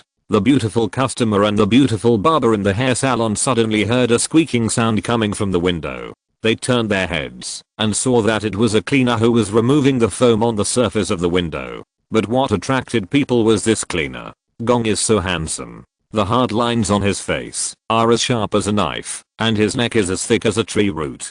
They all show the strength and stoutness of this man, revealing a strong masculine atmosphere. Next, the strong man turned slightly and removed all the foam from the window corresponding to his chest. Suddenly, several beauties couldn't help but exclaimed, because this strong man's figure was really strong. The huge chest muscle seemed to be pregnant with infinite power, and the bronze skin shines under the sunlight, like an ancient Roman statue. A minute later, the beauties saw the strong man's two thick thighs again. Although they were as thick as their waists, there was no trace of fat on them, and they were all clear-cut muscles. At this time, a customer asked in a low voice, "Barber, Zizzy, do you know this handsome guy?" The barber known as Zizzy shook his head and said, "I don't know him. He wasn't the one who was responsible for cleaning before." At this moment, a beautiful woman next to her covered her mouth and exclaimed, "Oh my god, it's so big," as she exclaimed. Everyone turned their heads and looked over.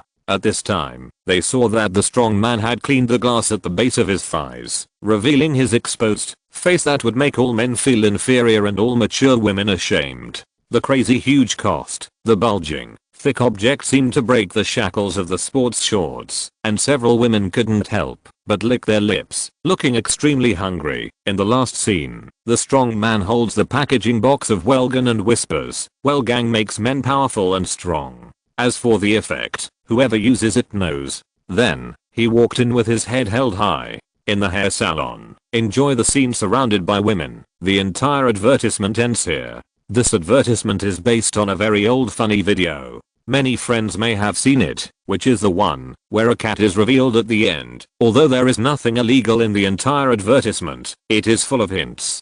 Coupled with Mukayama's special identity, the efficacy of the product is fully highlighted. For a time, Will Gang once again set off a frenzy of discussion and buying.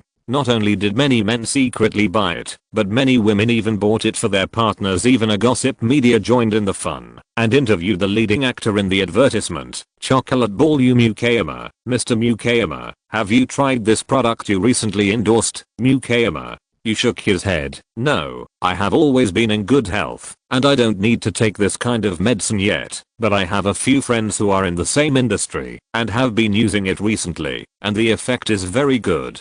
It only takes 10 to 20. It takes effect within minutes. This is not what Mukayama said just to advertise Will Gang. There are indeed several new male teachers around him who are taking it. Because in this industry, sometimes it is inevitable to encounter a female teacher that they don't like very much, or when their physical and mental condition is not in the right state, so they all have several folk remedies with similar functions in their hands. Now they find that the effect of Will Gang is much more formal and effective than other drugs. Therefore, Yu Mingxian really witnessed the efficacy of Will Gang before he told reporters this.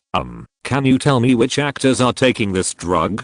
The reporter asked maliciously. Point in response, Mukayama decisively refused. This is not acceptable. This involves his personal privacy. I cannot disclose it casually without his permission. Seeing that Mukayama didn't answer the question, the reporter changed the subject. Mr. Mukayama, your acting skills in the commercials are very natural and smooth.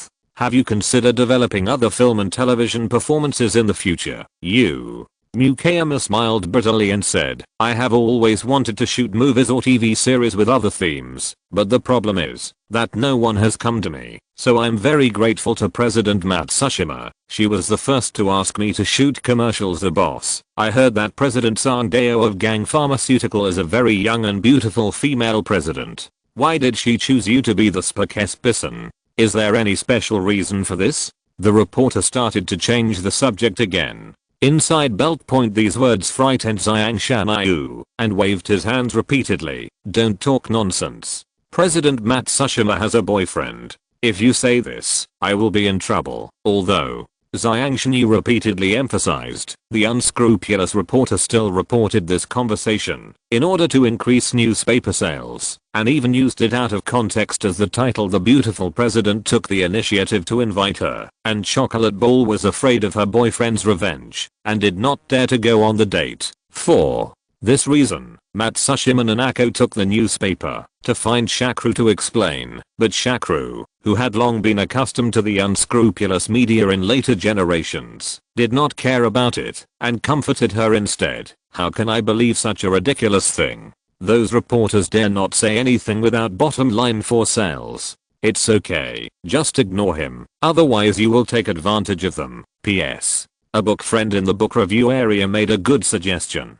The name Blue Superman was picked by me casually, and it was indeed not appropriate, so I changed it to another translation of Viagra, We Gang. I also made changes in the previous chapters. If you have good opinions and suggestions in the future, you are welcome to speak freely. Chapter 87, Fujiwara Norika. After being comforted, Matsushima Nanako finally let go of her worries, so she changed the subject and said, Boss, you have been staying at my place for the past 2 days, which is not good. In fact, Sister Iijima has not seen you for a long time. Today you can stay with her tonight. Shakru teased Nanako Matsushima and said, if I go to Sister Raijima's place, what will you do at night? Matsushima. Nanako turned around. You haven't been here for more than a year, so why don't I come too? Well, how about you to accompany me tonight? Shakru whispered into Matsushima Nanako's ear. Nanako Matsushima coquettishly said, you are so beautiful. Then she gave Shakru a light blow, took advantage of the situation, and fell into his arms, and said softly, but can Sister Raijima agree? Shakru kissed her lightly, and then said, how do you know she won't agree without even asking? Come on, take me to Sister Raijima's yoga studio. I've never been there before. Past, after. Lingering for a while, Matsushima Nanako drove Shakru to the headquarters of Aijima's yoga studio in Ginza. Due to the huge financial support of Shakru and Aijima's previous fame as a foundation, coupled with the yoga, it is indeed full of mystery and has real effects in relieving stress and shaping the body. Therefore, Aijima's yoga studio is getting better and better. In just 1 year, it has moved its headquarters to Ginza and opened in Ginza. Several authorized chain stores have been opened in Tokyo, Osaka and other places. As soon as they arrived at the yoga studio, the front desk lady took the initiative and said to Nanako Matsushima, Ms. Matsushima, Mr. Raijima is giving a class in Hall 3. It will take more than half an hour to finish. Why don't you go to the office and wait for her for a while? Matsushima Nanako said with some surprise, hey, isn't Aijima-san no longer taking charge of the class? Today is special. Mr. Raijima feels that he has not been in good condition these past 2 days, so he plans to do a few more classes and increase the amount of exercise to adjust. The receptionist explained. Oh, that's it. Then I understand. Okay, you can go about your business. I'll just turn around for a while. Matsushima Nana casually ordered. After the two of them went upstairs, Shakru whispered to Matsushima Nanako, can't you tell? You are quite familiar with this place, Nanako. Matsushima replied naturally, of course. I come here to accompany Sister Raijima when I almost have nothing to do. When the yoga studio just opened and there were not enough teachers, I came to take over the class, so there's no one who doesn't know me. Come, let me show you around. Since all the people who come to do yoga are female customers, the entire yoga studio is very warm and tidy. Nanako Matsushima first took Shakru to visit the classroom, where Aijima teaches, and saw soft music playing and lights on. Wearing relaxing aromatherapy, Aijima led the students to do very relaxing yoga movements. When he saw hall number 2, Shakru suddenly realized that the teacher guiding him seemed very familiar, so he asked Nanako Matsushima, Nanako, who is this teacher? Why does he look so familiar to me? Matsushima. Nanako teased, boss, why do you look so familiar when you see beautiful women? It seems that you rarely come to Japan, so why do you seem to know so many Japanese girls? Shakru retorted, why do you make it sound like I'm lustful? But I really seem to have seen this girl somewhere. I just can't remember the name for a moment. HMPH. I'm sure you've never seen her before, because this Jixiang just came to Tokyo this year. Her hometown is far away in Nishimiya City, Hyogo Prefecture. Even I, a Japanese, have never been to Nishimiya. Is it possible that you been there yet? Matsushima Nanako snorted. Norika? Fujiwara Norika? Shakru blurted out. Now Matsushima Nanako was even more surprised. No way, boss. It turns out you really know Jixiang. But where did you meet her? Last time we had dinner, when she learned that our boss was when I saw you as an Indian, I was very surprised. It didn't look like I knew you at all. This time Shakru completely regretted his quick talk just now. How did he know Fujiwara Norika? They met through Thundermen and Spicy Teacher at the time, but the problem is that he can't use this now. He was trying to explain, so he had to explain vaguely, you idiot. There was a timetable for each teacher at the front desk just now. I took a look at it, so I remembered it, but I remember that your Japanese is very poor. You can't tell the difference between hiragana and katakana. How can you recognize Jixiang's name? Matsushima Nanako still expressed confusion. Shakru didn't bother to explain, so he simply said, I happen to know these words, can't I? Seeing Shakru cheating. Matsushima Nanako stopped asking questions. After the two visited Aijima's office, they returned to wait for her. Not long after, Aijima AI came back from class. Was surprised when he saw Shakru's arrival. Oh my god, my big boss, you actually want to come to my small shop? It seems that this is your first time here, since I opened it, right? Weren't we busy before? So I came here to apologize today. Shakru said, a little embarrassed. Nanako Matsushima helped. Sister Aijima, don't look at the boss who has never been to the store before, but he knows the beauties in the store very well, and he has already fallen in love with Sister Jixiang. Aijima. AI's eyes lit up when he heard this. Oh, the boss has good taste. Sister Jixiang is the most beautiful beauty here. What's wrong? Sister Nanako hasn't fed you yet. Yes, that's why I came to see you, sister. Shakru said as he leaned over. Facts have proved that Shakru's previous guess was correct. When Aijima heard Shakru's suggestion during the meal, he was very excited and agreed. That's great, Nanako. I want to see what you look like in bed. I will torment you with my boss tonight. In the evening, it was naturally a night of continuous fighting. The fighting was so fierce that the next morning, not to mention Aijima AI and Nanako, even Fujiwara Norika, who was staying at Aijima AI's house, had black circles under her eyes. Aijima Mizuang also teased her. Jixiang, you look like you didn't sleep well last night. Fujiwara Norika glared at Shakru hatefully and then said to Aijima, Sister Aijima, you are still talking about me. It is obviously because you were too loud last night and the person who made the noise couldn't sleep at all. P.S. I recommend a new book by a writer in the same group, Wu King's The Hegemony of the Tang Dynasty, which has 150,000 words, so you can read it.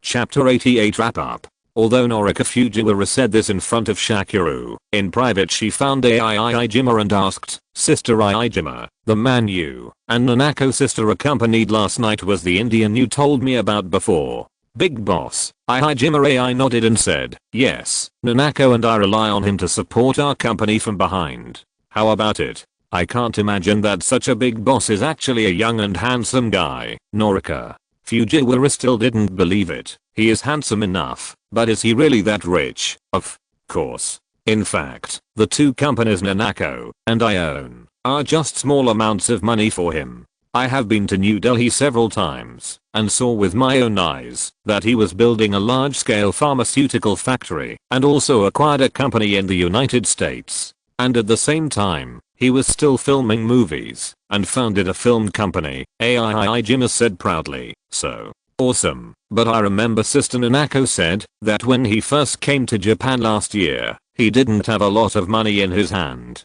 How come he suddenly had so much money?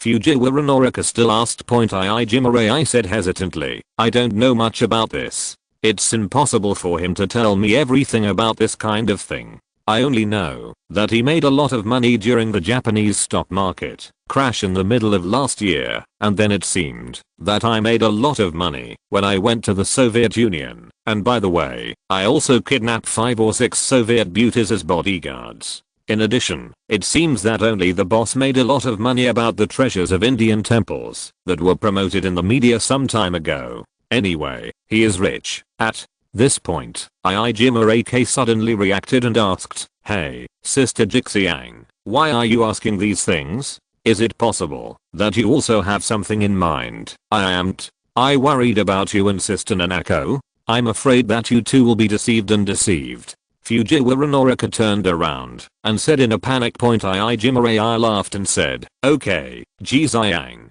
how can I not know what you are thinking, little girl? You are bent on squeezing your way into the entertainment industry. Now that you hear that your boss has capital, are you tempted? Fujiwara Norika defended, Sister Aijima, I'm no longer the ignorant little girl. When I first came to Tokyo, I rushed from Nishinomiya to Tokyo without knowing anyone, and I didn't even have a way to make a living.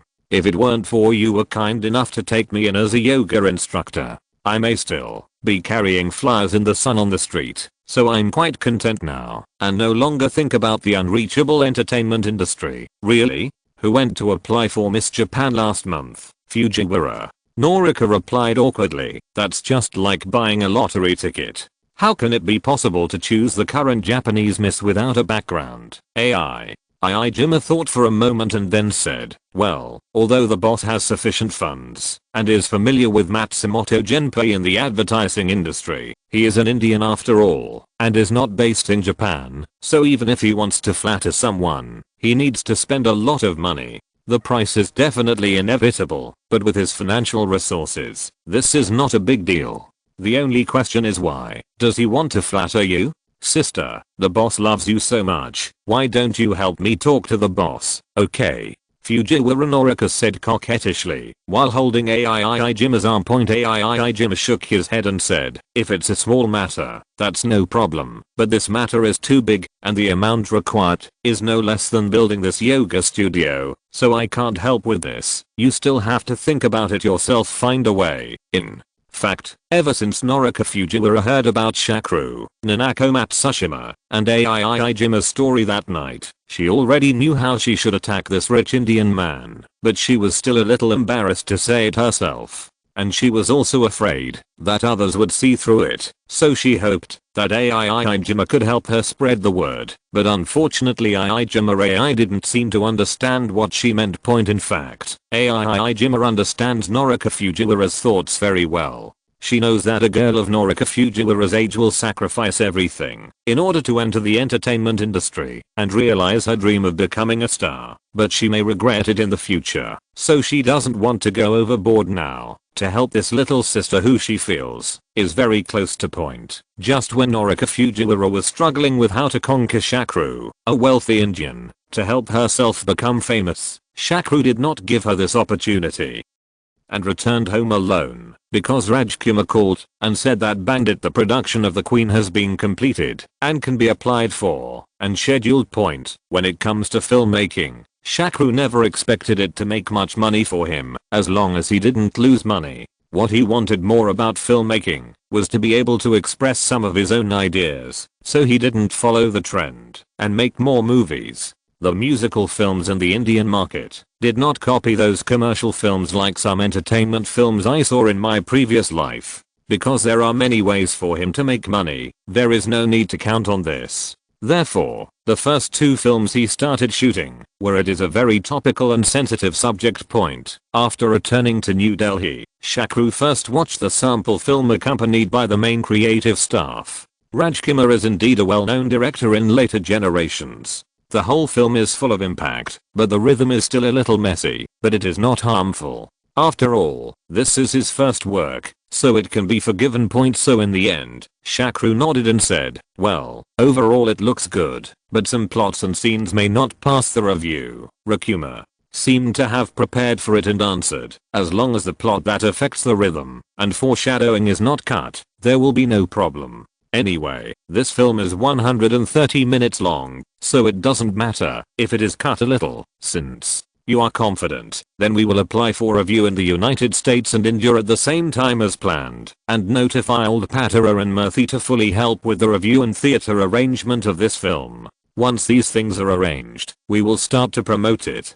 Shakru made the decision. Boss, our publicity efforts must have a focus, so should we focus on India or the United States? Rajkumar continued to ask. Do you still need to ask?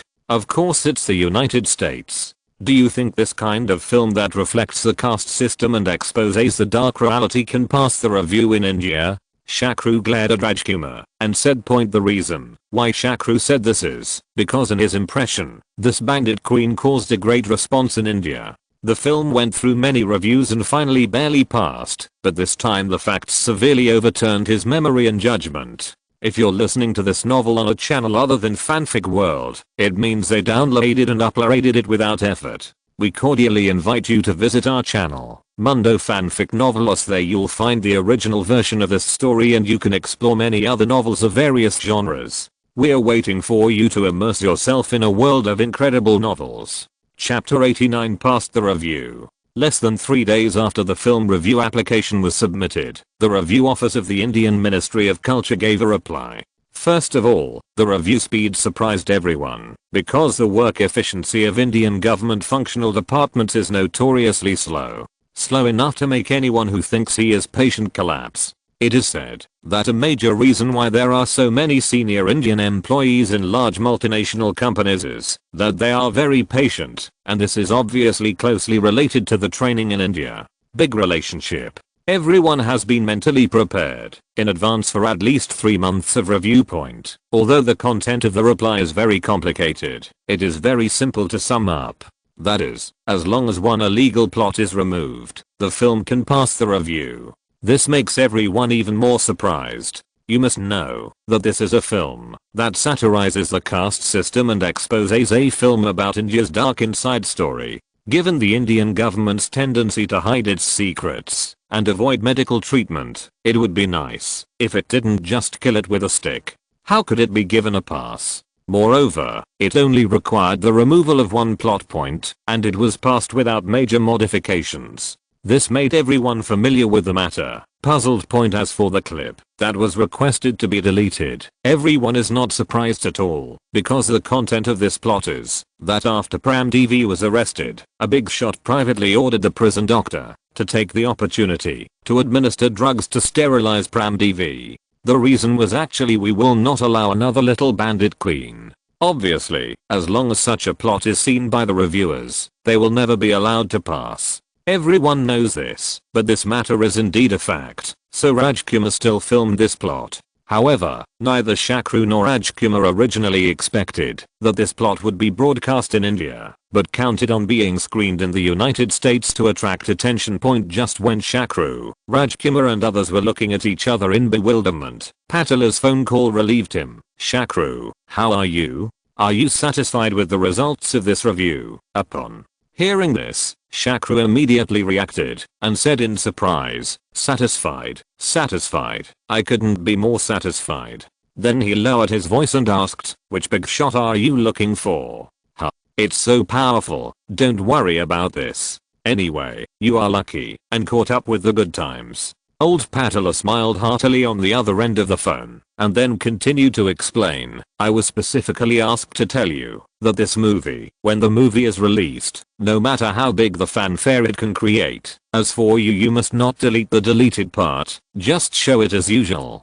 Although the review office may fine you a symbolic tens of thousands of rupees after the screening, you can rest assured that there will never be any other obstructions, and the theater chain will you don't have to worry about it anymore. Someone has arranged it for you. Although he heard a lot of conveniences, Shakru was still very uneasy, because it was obvious that some big shots were using this movie to build momentum or use it as a trigger to attack some people, but he himself I have never thought about getting involved in party strife. Although I have been born in 2 generations, I still know nothing about politics. The water here is too deep for a small person like me to figure it out.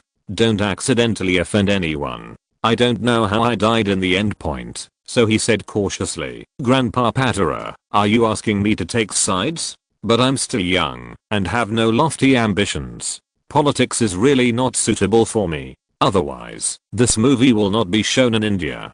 Come on, do you think it's okay? What are you silly boy thinking about? Are you still standing in line and joining politics? Don't say you don't want to join politics. Even if you want to join politics, who do you think will want you? You are not Tata. How can any big figure in politics pay attention to you? This matter, it is true that there is an element of political struggle in the matter, but with you don't have a penny connection, and your power can't attract anyone's attention, so you just go with the flow and enjoy your movie. Also, don't make movies with such sensitive themes in the future. I hear you. No? Old Patala said dumbfounded. Shakru breathed a long sigh of relief and said, huh, that's good, that's good. Then I'll get ready. And don't worry, my next film will definitely not be about the caste system. I plan to make a film about the caste system. A movie about royal life. Well, that's good. There will definitely be no problem in photographing the royal family. Old Patala nodded.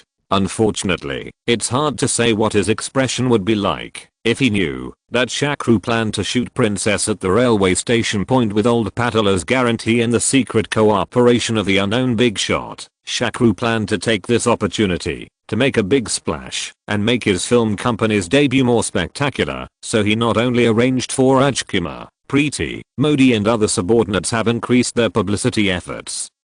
And they also plan to personally invite a heavyweight premiere guest, the prototype of the heroine of the movie Bandit Queen, Puran Devi. Perhaps, because the general election has ended, Puran Devi is no longer useful as a poor canvasser. Therefore, at this time, Puran Devi is not as busy as when Shakru came to see her last time, and it seems that he is too leisurely. Because of this, she was very enthusiastic about Shakru's visit. Mr. Pandit, long time no see. Well, long time no see, Ms. Dewari. I'm here to tell you some good news. Shakru said straight to the point. Puran Devi thought for a moment and then said, has the filming of the movie you made for me been completed? Shakru nodded and said, well, you guessed right. It has indeed been filmed. But my good news is not this. Oh. What is that? Prandavi asked curiously, because she really couldn't think of any connection between herself and this businessman named Pandit. Just yesterday, this movie has passed the review and obtained the right to be broadcast in theaters in India, and it has not been cut at all. It is a complete broadcast right. Shakru answered very proudly.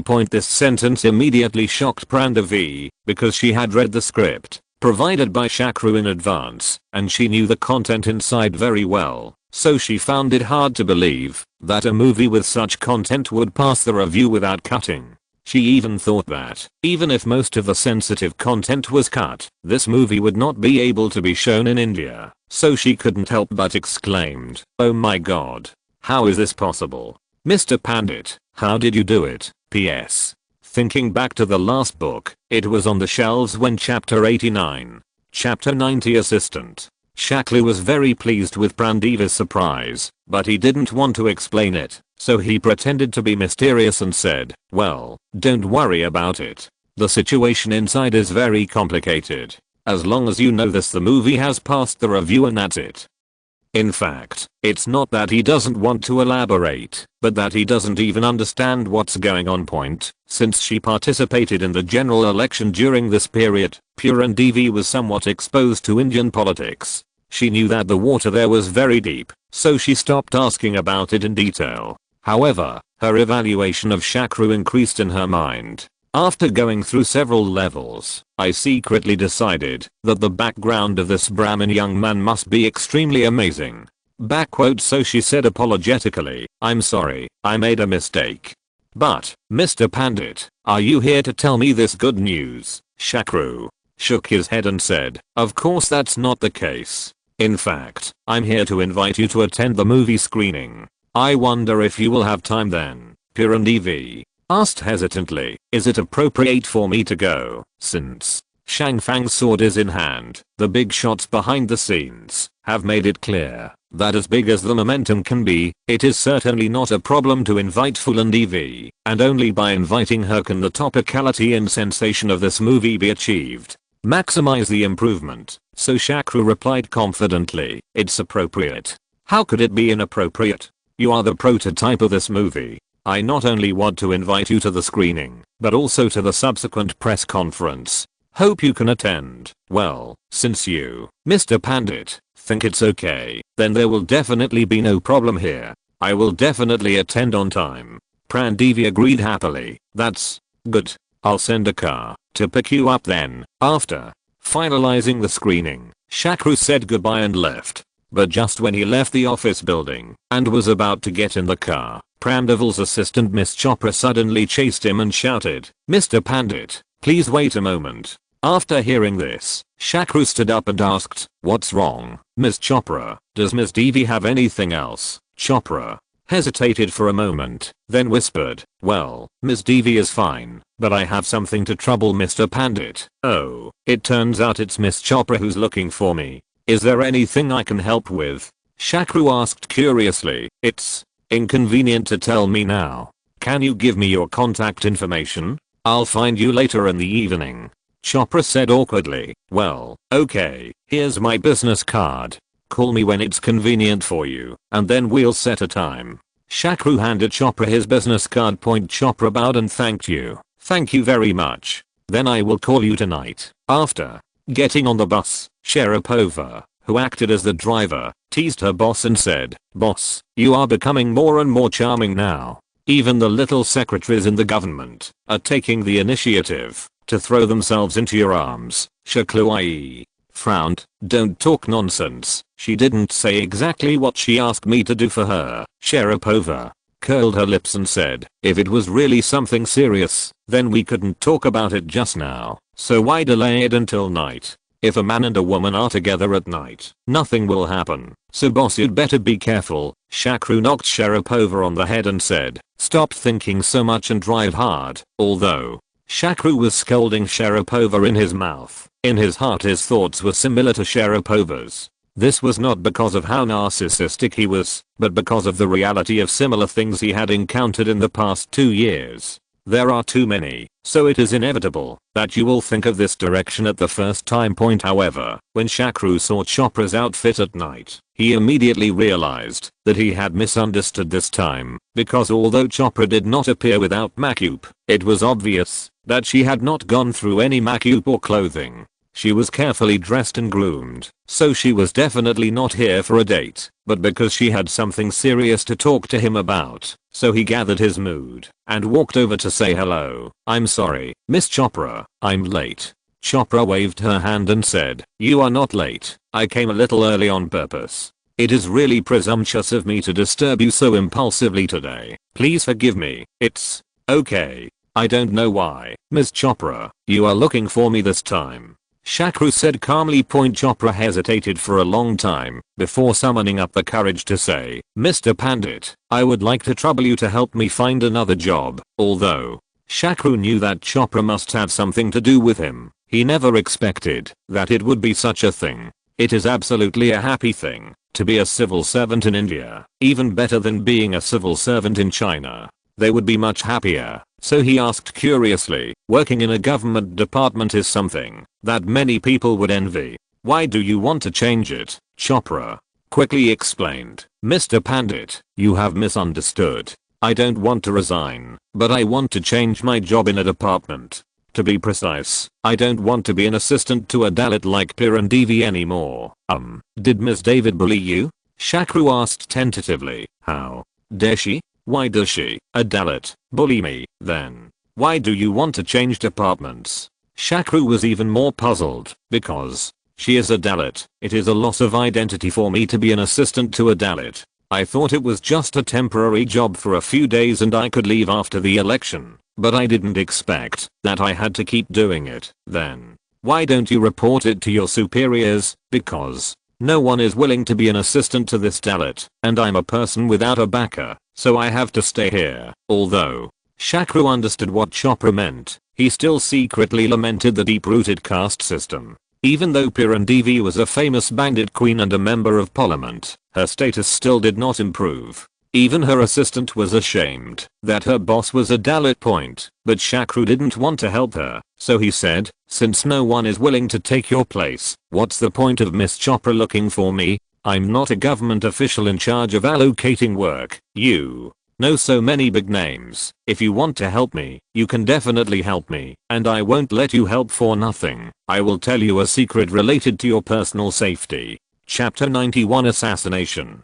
To be honest, just now Shakru was still thinking about why Chopra was so sure that he would help her. I have only met her twice in total, and I have spoken no more than 5 sentences in total. There is no friendship at all. So the factors that allow me to help her are either using pressure, finding a middleman to talk things over, or just tempt yourself with benefits. But she came alone today, so it had nothing to do with finding someone to intercede, and she had been forced to find an unfamiliar person like herself to transfer work, so naturally it was impossible for her to have any power or backing. As for the temptation of benefits, she probably can't come up with the amount that can make her tempted. The rest is seduction. But looking at her dress today, it doesn't look like her at all, and with her appearance, even if she think about it, I won't accept it either. In the end, I never expected that she would actually say such a thing, but I didn't know whether it was true or not, so Shakru asked seriously, is it related to my personal safety?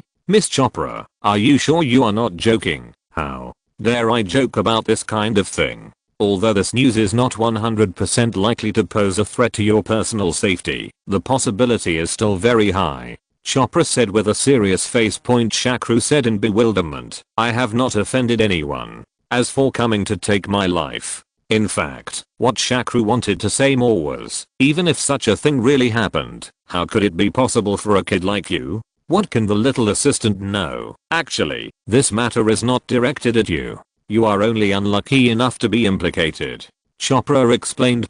Having said that, Shakru felt that there was still some possibility, especially since he was obviously involved in a political struggle this time. Although the old paddler assured that nothing happened to him, things like a fish in a pond were still not possible. It was easy to talk about, so he pondered for a while and made a decision. Okay, Miss Chopra, please tell me the details. If this matter is really related to my safety as you said, then I will find a way to help you achieve this request. After hearing Shakru's assurance, Chopra immediately said gratefully, Mr. Pandit, thank you, you have really helped me a lot. Don't be too busy thanking me. Let's talk about the matter first. Oh, okay, here's the thing.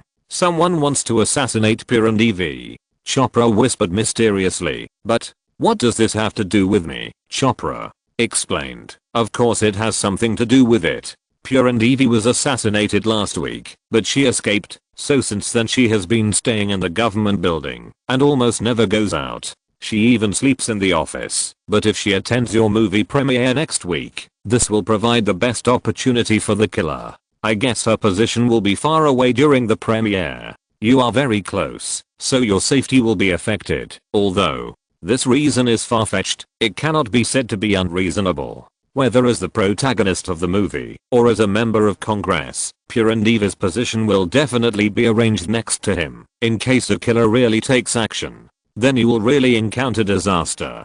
And this also confirmed why she hesitated for so long. When I invited her today, it turned out to be because of safety issues. This shows that she really takes this movie seriously and is willing to risk her life to come and support it. Hey, that's not right. Miss Chopra, you were also present when we were discussing, so why didn't you stop Miss David? After all, what a risk it was. Shakru was still a little confused. Chopra asked in surprise, why should I stop it? It would be better if she died. Just then I can be freed. If this matter hadn't implicated you, Mr. Pandit, I wouldn't have done anything at all. Explain. This answer immediately shocked Shakru. Don't tell me that you actually know who the murderer is. I don't know this, but I can guess that it was either the family members of the deceased who were killed by the executioner Purandevi, or she was hired by a high-ranking Dalit noble like her who couldn't stand it. Kayopula replied nonchalantly.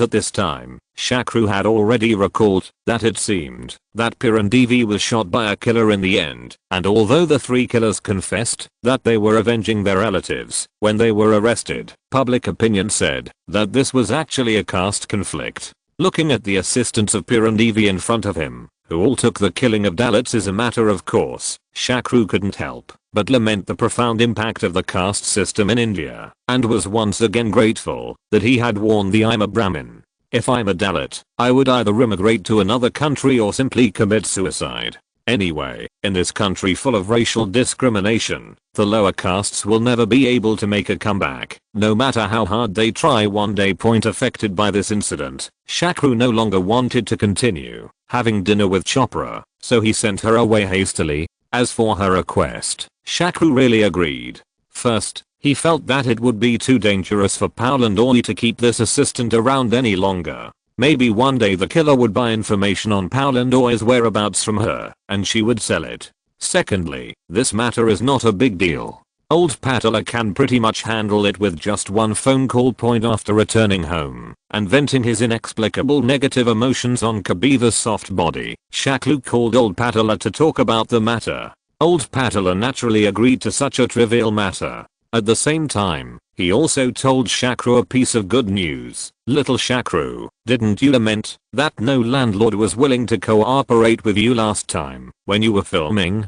This time there is a good opportunity to solve your trouble once and for all. Are you interested? Speaking of this matter, Shakru is still a little depressed until now. These days, when there is still money that cannot be spent, those stubborn guys refuse to allow their crew to shoot outdoor scenes, no matter how much money they pay. In the end, they still old Patala forced her to. He reluctantly found a village and owed him a big favor. Now that he heard that there was a way to solve the problem once and for all, he naturally wanted to know, so he asked, "Old man, do you have any good ideas? Please teach me. Teach me." The solution is very simple. Just become your own landowner. I just heard that the landowner in a nearby village plans to sell all his land. Are you interested in buying it? Chapter 92 Bondberry. This proposal made Shakru very excited. In fact, when he couldn't find the shooting location, he had thought about buying a village by himself. However, this kind of thing is rare, because usually there is absolutely no landowner willing to sell his homeland, and according to Indian customs, only people from the Brahmin or Kshatriya castes are eligible to buy it. No matter how rich you are in Vaishya or Shudra, they will not sell it to you, and even if you buy it, the farmers in the village will not listen to you either. So Shakru asked excitedly, I'm interested, I'm so interested, but I don't know how big this village is. Can I afford it? What? Can't you afford? It's not as big as the cost of making a movie. Speaking of which, the guy selling the land is also a prodigal son. He has contracted the bad habits of XD, so he was forced to sell his ancestral business. This village is not big, only about 100 people, the size of an acre. Converted to Chinese city acres is 600 acres, about 45 hectares, and hundreds of villagers, is just right for you to get rid of your landlord addiction. The only drawback is that it is a bit far from Delhi, in Haryana. Old Patala explained. The status of Haryana is a bit like Hebei in China. The capital Delhi is actually within its scope, but Delhi is a municipality directly under the central government, and is not under the jurisdiction of Haryana. It's fine if it's far away. I don't always go there anyway. It's just a place for vacation. When can I go and see it? Any time will do. I will arrange for my nephew Room to accompany you. He has more experience in village management than me. Shakru calculated that there was still nearly a week before the movie premiere, so there was still plenty of time, so he took 2 bodyguards with him the next day, and invited old Patala's nephew Mr. Siram to accompany him. Haryana Point, the village Shakru wants to buy this time, is indeed very far away. Although it is said to be in Haryana, it is actually closer to Rajasthan. The only good thing is that there is a large power plant nearby, so the repairs were pretty good, but you could only drive by jeep, and Shakru's bulletproof Mercedes couldn't be driven on this kind of road. Point. The name of the village is Bondberry. It is not too far from the power plant and the nearby Ruga town. The owner of the village, Herrick, the seller this time, was waiting for his group at the entrance of the village early. Herrick first took him. He and Shaklu drove around the village, so that Shaklu could have a rough idea of the scope of the village. Then we officially entered the village from the village entrance. There was a large pond near the village entrance. We ran along the road next to the pond until we reached Herrick's house. Point. It can be seen that the Herrick family did live a good life. Walking into the big grey iron gate, you are faced with a very large courtyard surrounded by blue walls. The entire courtyard is almost as big as 2 basketball courts. On the left side of the gate is a cattle pen. It is said that there used to be 22 cows, but now of course they are all sold dropped. There is a vegetable patch on the right side, a hand press well in the middle. I don't know how many friends have used it. I did it when I was a kid. It was quite fun, and an open air bathing room with pretty good water conditions. A pomegranate tree was planted next to the well. Point. The houses are divided into 2 rows, 1 row of old houses, and 1 row of new houses, relatively new. The ground in each house is paved with bluestone, which is a good thing in hot India. It will feel cool when you walk on it. The old house has a kitchen and a prayer room, and there is also a toilet with clean water, which is very popular in India. Rural areas are not simple. You must know that even in 2012, the penetration rate of toilets in India was not even 50%, and it was not as high as the penetration rate of telephones. The quality of the new houses is quite good. They all have reinforced concrete structures and cast-in-place concrete roofs. They are designed with a front foyer and a rear exterior corridor. The main house has 5 rooms lined up in a row. Each room has a different door opening direction. Counting from the left, starting, the first room it is a suite, with the door in the second living room. The second room is a living room, with doors at the front and back. The third room faces the foyer with a gabled window, and the door opens in the back corridor. The fourth room and the second room symmetrical. The door opens in the front. The fifth door opens in the back corridor. Not only that, the design of the room also changed the problem of low space in old-fashioned Indian rooms. His old house had a gabled roof without a suspended ceiling. It was more than 3 meters high in the middle, and a little more than 2 meters to the door.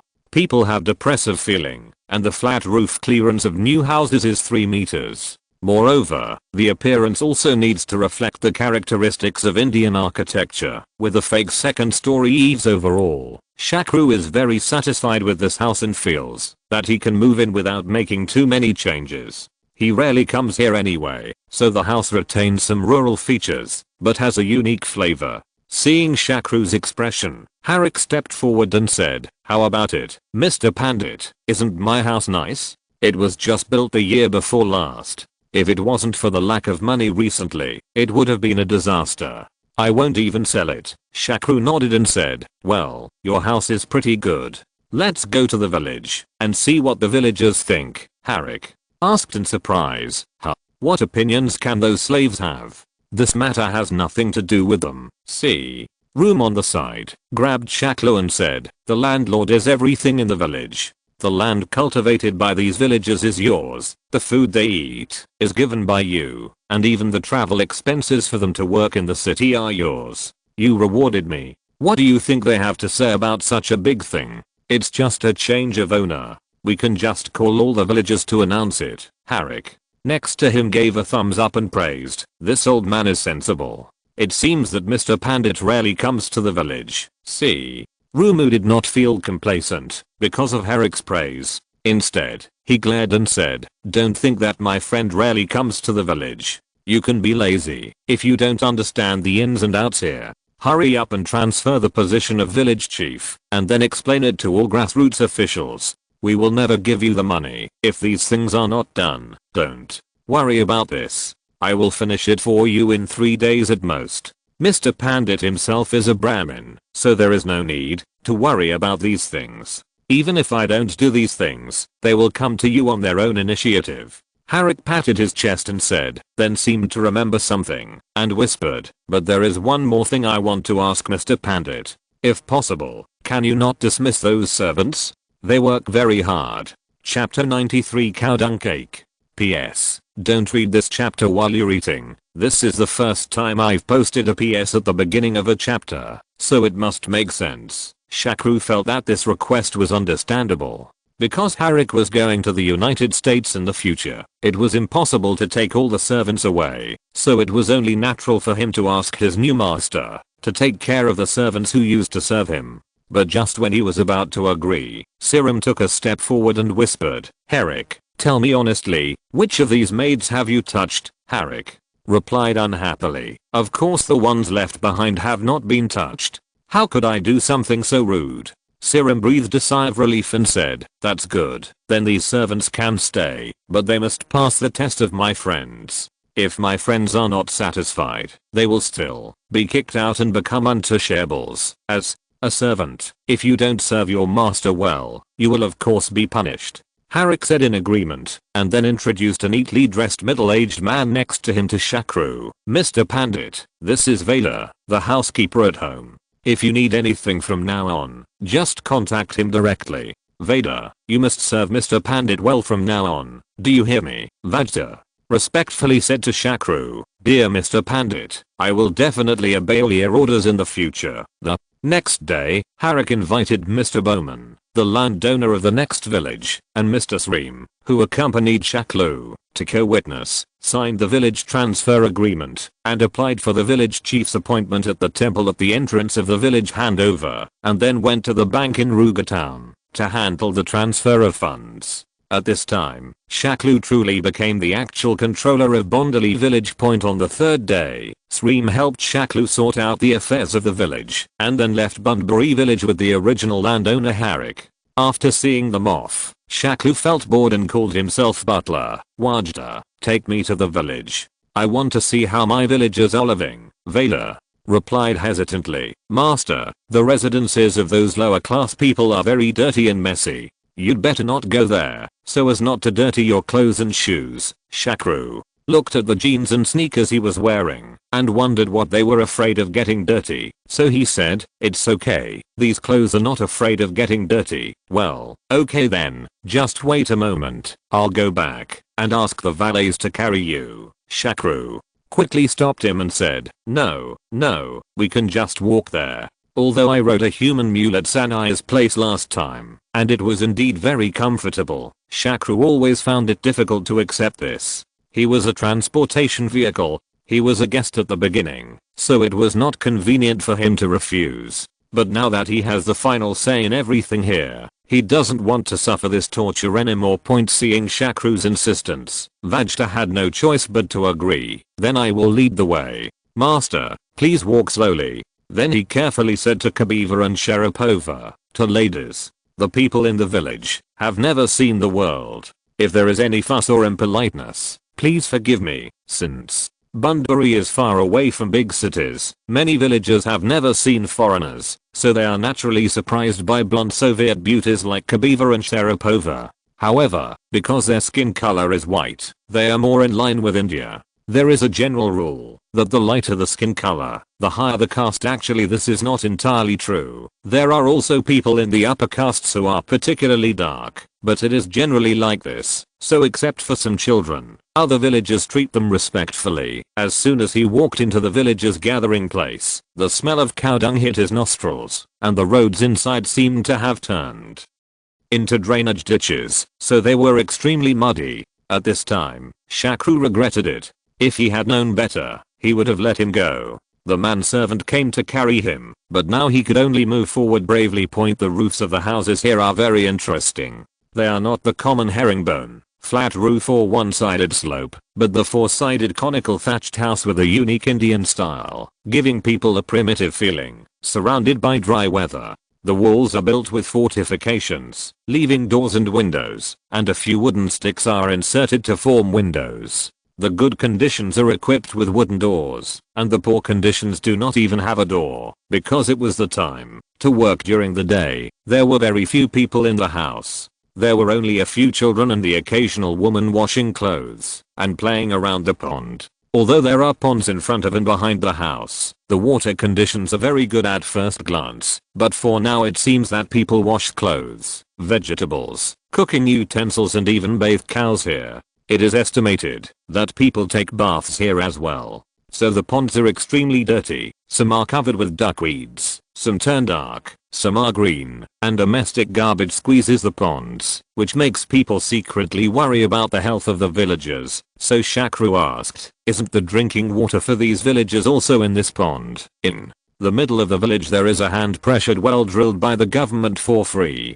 You can see it if you walk a little further. Oh, that's okay. At least the drinking water is relatively safe, but this pond is too dirty. If you have time, tell them to pay attention. Then Shakru pointed to the dark wall next to him. The smelly cake-shaped object asked, Wajda, what is this? Wajda hesitated for a moment, and then replied with some embarrassment, Master, these are cow dung. Hearing this answer, Shakru couldn't help but take 2 steps back, covering his nose and asking, is this family crazy? Why do they want to smear cow dung on the wall? Vader explained, because there are too few trees here, and fuel is limited. The villagers usually burn cow dung as fuel, make the cow dung into cakes and stick them on the sunny wall. After drying, they can be used as fuel. This thing is also called cow dung cake. Then he ran to the wall on the other side, and picked up a stinky branch and said, like these families who don't have sunny walls, they hold the cow dung tightly on the branches with their hands, turn it into a cow dung string, and take it to dry. Looking at the cow dung string that Wada handed over, Shakru felt his stomach churning, and waved his hand quickly and said, okay, I know, you take this thing away quickly. At the same time, he felt a sense of emotion in his heart. The lives of these villagers are really too hard. Using cow dung to cook every day, can the food still be eaten? Chapter 94 Gift. Shakru suddenly seemed to have thought of something terrible and asked, by the way, Wajda, wouldn't our family also use this kind of cow dung cake to make fires? Vader quickly replied, Master, no, that's not horse manure, pig manure or anything like that, right? Shakru asked worriedly. Vajda explained in a dumbfounded way, Master, don't worry, all we use at home are branches and thatch. But in his heart, he complained that only cow dung and horse dung can be dried for fuel, and the dung of other animals can be used as fuel. It can't be burned, even if I want to use it. Since cows and horses are vegetarian animals, their excrement can be used as fuel after drying, and the rest can only be used to fertilize the land. Bypassing the cow dung wall, Shakru walked into a farmer's house. There was an open space at the door of this house, and there were two strange looking earth bags. The only difference was that one had a hole and the other had two holes.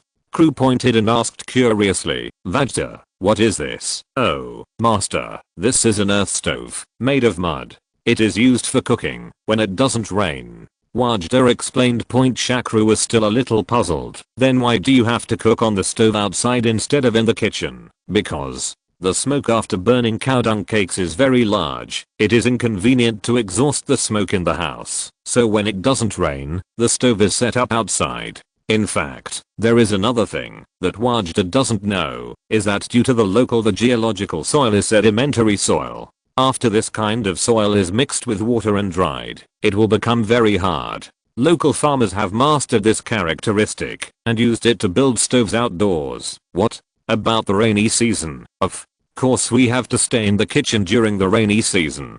Vajda replied as he led Shakru to a small house nearby. This was a kitchen and firewood room, with dry cow dung cakes stacked in half and half in the other half. There was a double burner stove built in the corner. It seemed that it had been used a lot, because the entire back wall was black. And at this point, Shakru had no interest in private houses, so he said, Vajda, take me to where everyone works, since the weather is very good today. Most of the villagers are busy drying their grains, and some are raising their fields. But what made Shakru collapse was that they actually use their toes to dry the rice, not even a scraper. Not to mention the windmill. In addition to the wind power for rough classification in the beginning, the screening during drying and bagging is done manually. 3 people formed a circle, each holding a square mat-like thing in each hand, and started from the center. Fan outward at the same time. It's an artificial ceiling fan, so it's considered a bit of a brainstorm. Use the principle of a ceiling fan to blow away debris, but it's so tiring. This production method, that relies entirely on hands and feet without tools, is really too backward and primitive. No wonder it occupies such a good place with 3 crops a year, but the grain output is still so low. Although Shakru is the new owner, it is obvious that the 2 beautiful bodyguards Kabiva and Sharapova pay much more attention than him. Not only the men stared blankly, but also the women. They all kept looking at each other secretly, which made Kabiva, who was already somewhat introverted, shyly approach Shaklu and whispered, Boss, why do these people look at people so straightly? Shaklu smiled and said, because they have never seen such a beautiful Soviet beauty. Don't be shy, be generous. Although Vajda couldn't understand what Kabiva was talking about, he could roughly guess it. So he shouted loudly, what are you looking at?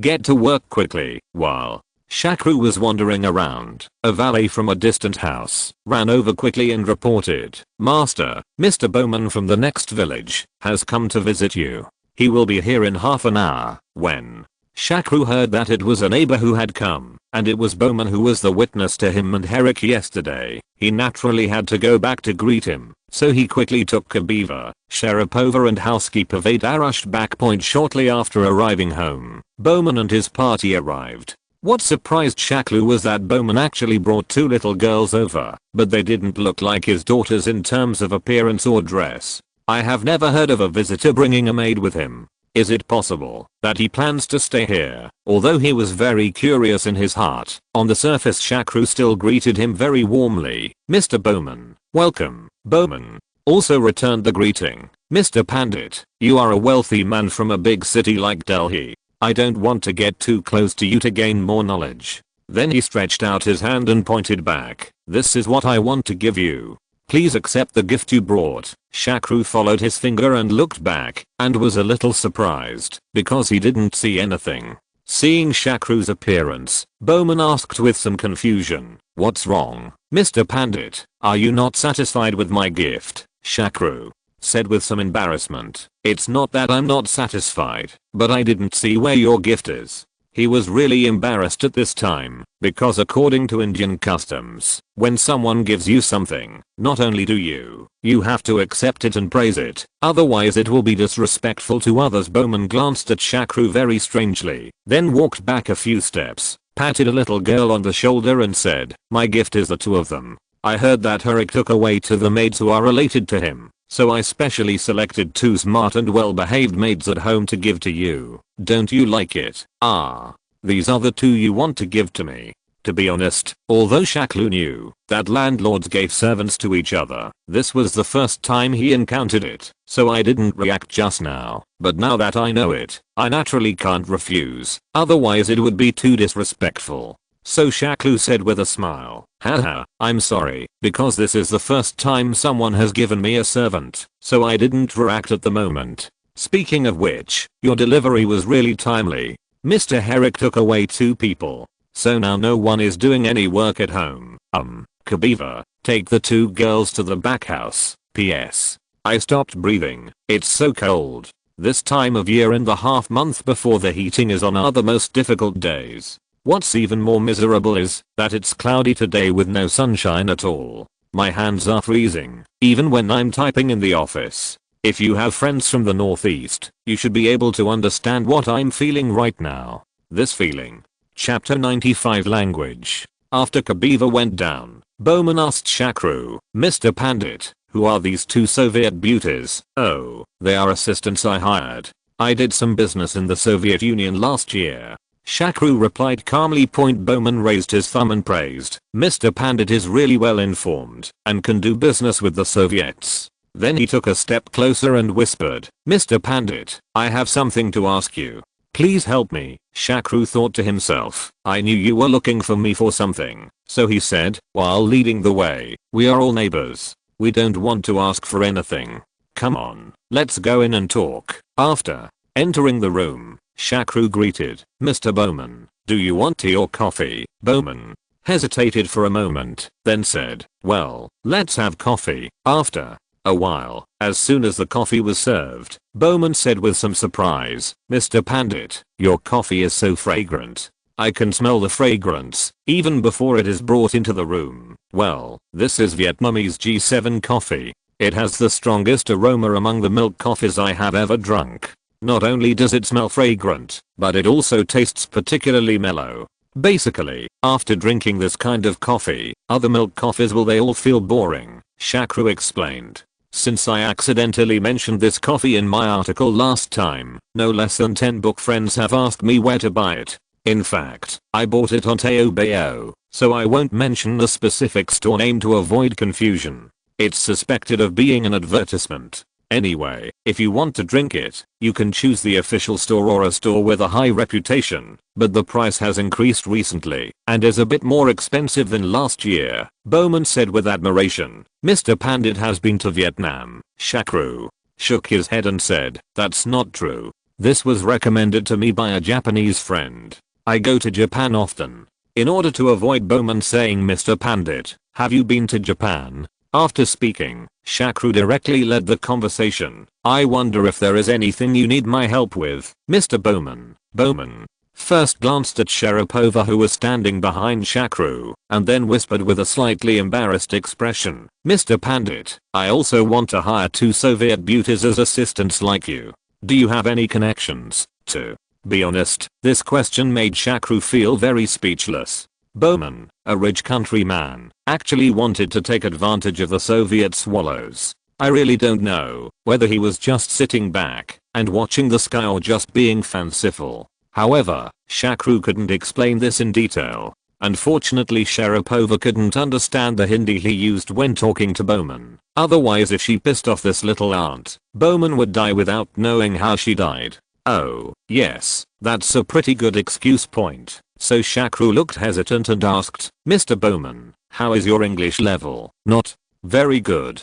I learned it when I was young, but I haven't used it very much in these years, so I have almost forgotten it. Bowman was a little surprised that he suddenly asked him this question. Shakru spread his hands and said, in this case, I can't help you. Bowman asked in confusion, why? What does hiring an assistant have to do with whether your English is good or not? These Soviet girls usually speak Russian, and the few who intend to go abroad also learn English. If your English level is not good, you will not be able to communicate at all. Shakru explained. Obviously, Bowman had never thought of this beforehand, but this reason was so reasonable that he couldn't argue with it. In the end, he could only sigh helplessly. Hey, it turns out that none of these foreigners can speak ID language. Shakru nodded and agreed, yes.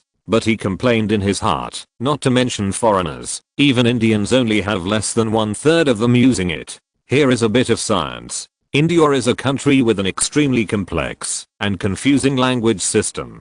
There are more than 10 official languages alone, and there are as many as 14 scripts on banknotes. It is said that there are more than 1,000 unofficial local languages, and they are completely different from vocabulary to grammar, and they don't even belong to the same language family. For example, Mahatma Gandhi, the founding Prime Minister Nehru, and the Indian poet Rabindranath Tagore. If these three great Indians get together and do not speak English, they will not be able to communicate at all, because they respectively speak Guruji, Special, Hindi and Bengali. Therefore, although India has got rid of British colonial rule, English must still be used in Indian business and politics, because if you use other languages, it is impossible for people across the country to understand. Since his wish was not fulfilled, Bowman ate the next lunch absent-mindedly and tastelessly. He ate it hastily and left. After sending him away, Shakru told Kabiva and Sharapova about the incident as a joke. The hot-tempered Sharapova snorted, "Humph, the toad wants to eat swan meat. It's really, he wants to do good things, but with his wretched and incompetent look, even if he is a billionaire, he can't even hope to hire our Soviet girl to work for him." Although on the surface Shakru nodded his head and cooperated with Sharapova, in his heart he kept muttering that in 2 years, Russian beauties will be all over the pornographic workplaces in dozens of countries around the world. And the price is not high. I don't know about other places, at least they are available in Harbin. In order to change the topic, Shakru asked, "Kabiva, have you settled the 2 little girls?" Kabiva nodded and said, "Well, everything is settled. By the way, boss, you know what? Although Mr. Bowman is quite wretched, the 2 little girls he sent here are both beautiful girls. They will definitely be very beautiful when they grow up." Shakru asked in surprise, "You can see this too?" "Of course, when I was in school, I once followed the principal to search for trainees. As an agent, especially a female agent, appearance is a very important part. And because the girls are selected and trained, we must be able to determine her general appearance when she grows up. Otherwise, if she doesn't look good when she grows up, then it will be a waste of training. Therefore, we have a set of scientific identification methods." Kabiva explained. Upon hearing this, Shakru was immediately interested. "This is interesting. Tell me in detail. P.S. I wrote a chapter about cow dung cakes yesterday, and many book friends in the book review area educated me. It turns out that there are still places in China that use cow dung cakes, but I really haven't heard of it, let alone seen it, so it seems a bit strange. Please forgive me. If you're listening to this novel on a channel other than Fanfic World, it means they downloaded and uploaded it without effort. We cordially invite you to visit our channel, Mundo Fanfic Novelos. There you'll find the original version of this story and you can explore many other novels of various genres. We're waiting for you to immerse yourself in a world of incredible novels." Chapter 96 Secret. Before Kabiva could answer, Sharapova teased, "Boss, why are you so anxious to learn about this? Are you planning on developing a Lalita career?" Shakru waved his hand and said, "I'm not interested in little girls.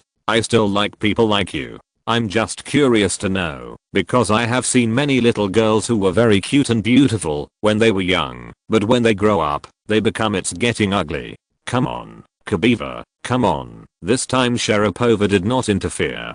Kabiva pondered for a moment and then said slowly, actually, this secret is very simple. You only need to pay attention to 3 points in total, namely the eyes, nose, and chin. Many children when they were young they look cute, and some of them are perfect, but when they grow older, they become crippled. The first point is because of the nose. The human nose actually grows throughout life. Although this organ occupies a small area on the face, the squeeze on the muscles around the face is very obvious. Many little girls have grown disabled because their noses have grown and are drawn to the nose. The apple muscles of the cheekbones, combined with the enlarged faceplate, give people the impression of being overgrown. The second point is the eyes. The width of the eyes rarely changes during a person's lifetime. As the age increases, the eyes will feel smaller and smaller due to drooping of the corners of the eyes and swollen eye bags. Therefore, when a beautiful woman is a child, she must have a pair of big eyes. They don't have to be particularly big. Anyway, they have to be worthy of the face, and they should be considered big among them. Well, just like Sharapova's eyes are big enough. The third point is the chin and mandible. When I was a child, I had baby fat. These parts are plump and three-dimensional, and no defects can be seen. However, as I grow older, the masseter muscles will make the face wider and wider. If the chin is not sharp enough in childhood, when you grow up, it is easy to become a Chinese character face, or a round face. In general, the nose should be small and straight, the eyes should be big and bright, and the point of the chin, the better. Although the 2 little girls sent by Bowman have darker skin, they fully meet these 3 standards, and especially the rare thing is that they are still twins, so as long as they are nurtured well, they will definitely become a very attractive pair of sisters when they grow up. This theory is not my original creation. I saw it accidentally on the forum, so the authenticity cannot be guaranteed, but it still looks like that. Awesome, awesome, the KGB is really professional. Shakru clapped his hands and praised. Unexpectedly, Kabiva sighed. Hey, no matter how professional it is, what's the use? Now even the Soviet Union is no longer a country, and the skills that we people have learned after suffering so much hardship and suffering so many crimes are useless. It is no longer of any use. If we were not lucky enough to meet you, the boss, I really don't know what kind of life we would be living now. Shakru stood up and hugged Kabiva and Sharapova, who looked gloomy and comforted. I'm lucky to meet you. If you were not by my side when I was attacked last time, I would have been. It's really troublesome, and if you don't accompany me at night, I won't be able to sleep. As he said that, his 2 big hands started to become dishonest, and then they continued to linger all night long. Sometimes sex is indeed the best way to release stress. After a night of fighting, the 2 girls were in a much better mood. Sharapova even had the intention to act coquettishly with Shakru. Boss, what are we doing? Time to go back. The conditions here are really bad. Not to mention shopping, you have to generate your own electricity to watch TV, and there are only a few channels. Shakru fiddled with her long hair and said, okay, just be satisfied. Didn't you realize that other houses in the village don't have electricity at all? Then he changed the topic and said, however, we did come out. It's been several days, and if I stay like this any longer it might delay the premiere of Bandit Queen, so that's not a mistake. After hearing Shakru's answer, Sharapova asked excitedly, boss, shall we go back tomorrow? Shakru shook his head and said, not tomorrow. Since I bought this village, I have to improve the situation here. At least I have to make my villagers live a better life. Boss, you don't want to transform this place into a villa in New Delhi, do you? That seems impossible. Kabiva, who was originally buried in Shakru's arms, asked curiously. Shakru chuckled. Even you think it's impossible, so how could I do that? Your boss, I'm not a superman. But big things can't be changed, small things can always be changed. Shakru is telling the truth. He knows very well that he is not a superman, nor is he the protagonist in a time travel novel, nor is he a real Indian. Therefore, he has neither the obligation nor the ability to change the world and destroy the backward system. Develop productivity. Of course, even if he really has the ability, he will not do it. After all, he is a party with vested interests. If he really changes, won't his privileges be gone? As for what to do specifically, after today's inspection, He already had a rough idea. Early the next morning, Shakru rushed to the nearby town of Riga with his housekeeper Wajda and 5 strong male servants. First, he purchased a large number of labor tools, such as shovels, rakes, etc. At least we can no longer let our villagers use their toes to turn the rice. Not to mention the inefficiency. The key is how dirty it is, of course. These tools were not given to the villagers for free, but were lent to them. This is not to say that Shakru was stingy, but mainly because it was against the rules to give things rashly. If Shakru gave these villagers things, food, and improved their treatment, what would happen to other landlords around them? Wouldn't he become an alternative among the surrounding landlords?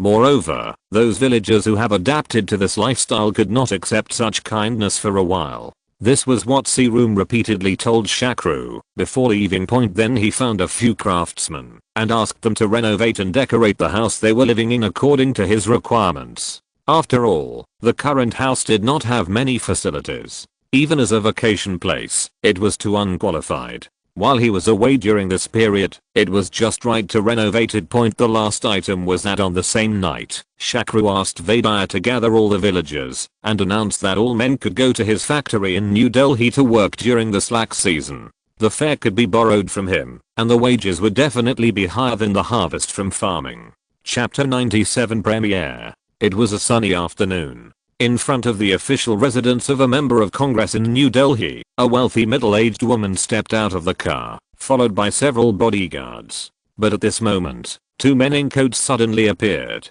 The man quickly ran to her, took out a pistol from his arms, and shot her in the head repeatedly. Although the murderers were all captured by the bodyguards, the middle-aged woman fell to the ground and died. Of course, this is not a real scene, but the beginning of movie. This movie is Bandit Queen, the first film invested by Shakru. At this time, Prandevi sitting next to him whispered to him. He smiled and said, "Mr. Pandit, you are so cruel. You beat me to death at the very beginning." Shakru replied with some embarrassment, "This is required by the plot.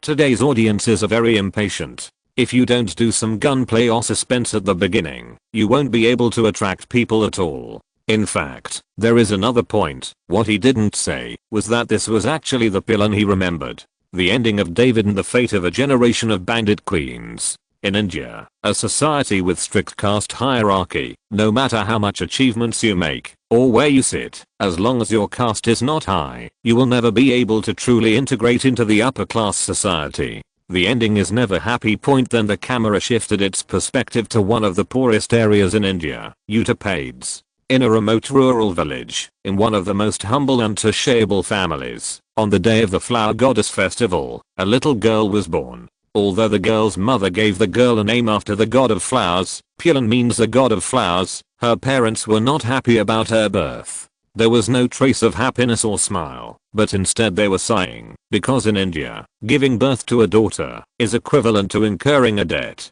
Even a subsistence family must start saving a dowry for the daughter as soon as she is born. Otherwise in the future there was no way she could get married, and for a pariah family like the Pilan family, this dowry would be an unattainable goal point. Although Pilan had a hard childhood and had endless housework to do every day, in her memory, her childhood was the happiest time in her life. When she was 11 years old, a cruel fate began to befall her. Her cruel parents sold her to an old man in a neighboring village as his wife, but the price was only a dilapidated bicycle and a cow. Looking at it this way, it feels like the beginning of Dry. This bowl of Ganges water is based on Purandeva's experience. From the day she got married, Zio Puran has been subjected to constant abuse and torture every day. The perverted old man has been changing his tricks to torture her every day. At this time, Shakru suddenly noticed that the whole body of Prandavid next to him was stretched straight, and his hands were tightly clenched into fists, so he comforted softly, "Ms. David, are you okay?"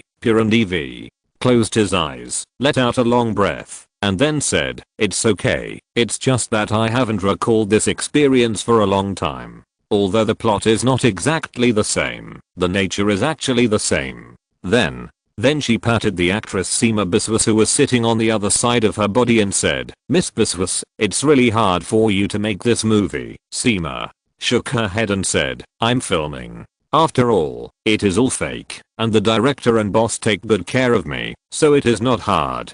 But Ms. David, you are different. You are also a Dalit caste, and although I have never experienced such a tragic experience as yours, I can understand your mood. To be honest, I really respect and admire you. While several people were chatting, the plot was still going on. Xiaopilan, who couldn't bear the torture, sneaked back to her parents' house while her husband was drunk. However, even after returning home, she still did not receive care and care. Instead, she suffered the pain of her parents' scolding, because in rural India, no matter what the reason is, it is her fault for a married woman to run back to her parents' home without permission. Just when Xiaopilan was heartbroken, her fate changed drastically again. A group of bandits broke into the village, and not only ransacked the village, but also forcibly abducted her.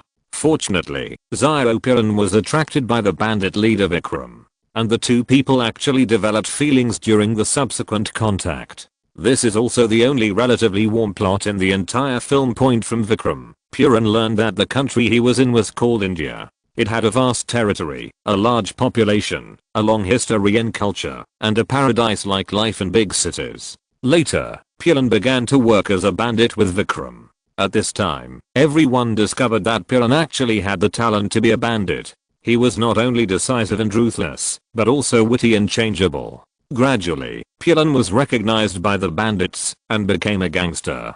The second leader, the bandits even made a banner for her and Vikram, beauty of the bandits, the king's beloved. Vikram, the bandit king. At this time, Shakru noticed that Prandiva's expression was extremely enjoyable, as if he was immersed in her most glorious time. Unfortunately, the glorious and beautiful times are always short-lived. In 1980, a pair of twin brothers named Ram among the gangsters betrayed them to the upper castes. As a result, Vikram was killed, and Paulan was captured.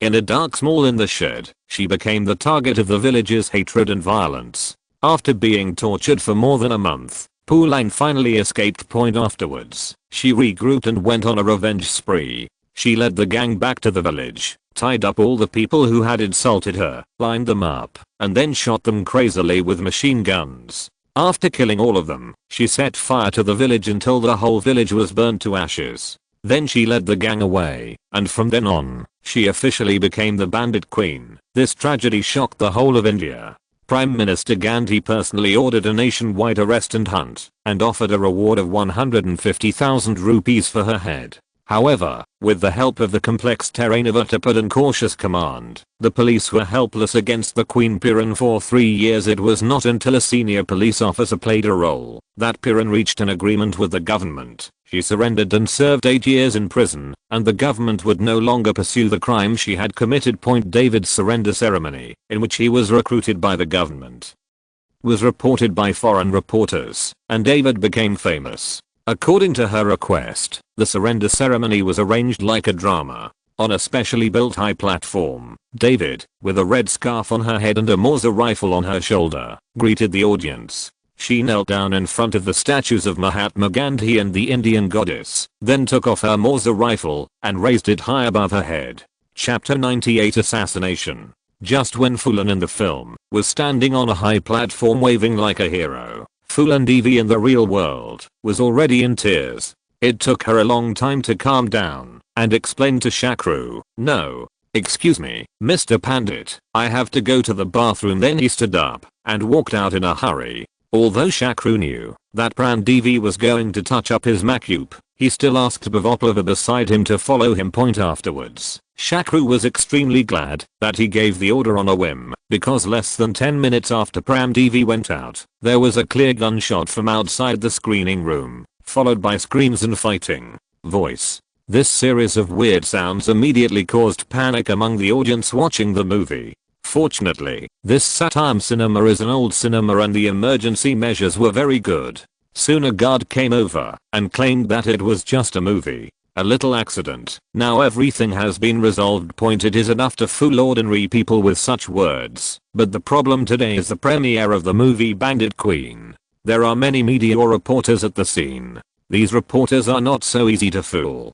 The gunshot just fired everyone, but they all heard it clearly, so something special must have happened here. So the reporters ran out one after another to collect first-hand news clues, but they were still a step late, because there was blood all over the floor near the restroom of the theater, and there was a young man in black who was tied tightly with a rope, but the surrounding area had been separated by theater security ropes. It was isolated and no one was allowed to enter, claiming to be protecting the site point. Of course, this kind of isolation is an exception for today's host Shakru. He strode over and asked with concern, "Ms. David, Bova, are you all okay?" Pivabalova shook her head and said, "It's okay, it's just a little skin injury. Today's clothes are not suitable for doing anything. Otherwise, how could these two guys hurt me?" Purin. David also said, "I have nothing to do, but I'm really grateful to Miss Bibalova today. If she hadn't been here, maybe I would have been killed just like what was shown in the title of your movie Extinguished." Miss David, you are so humble. Your reaction just now was much faster than mine. If you hadn't delayed them for a moment, the consequences would have been truly unimaginable. Now I realize that the movie did not portray your real character at all.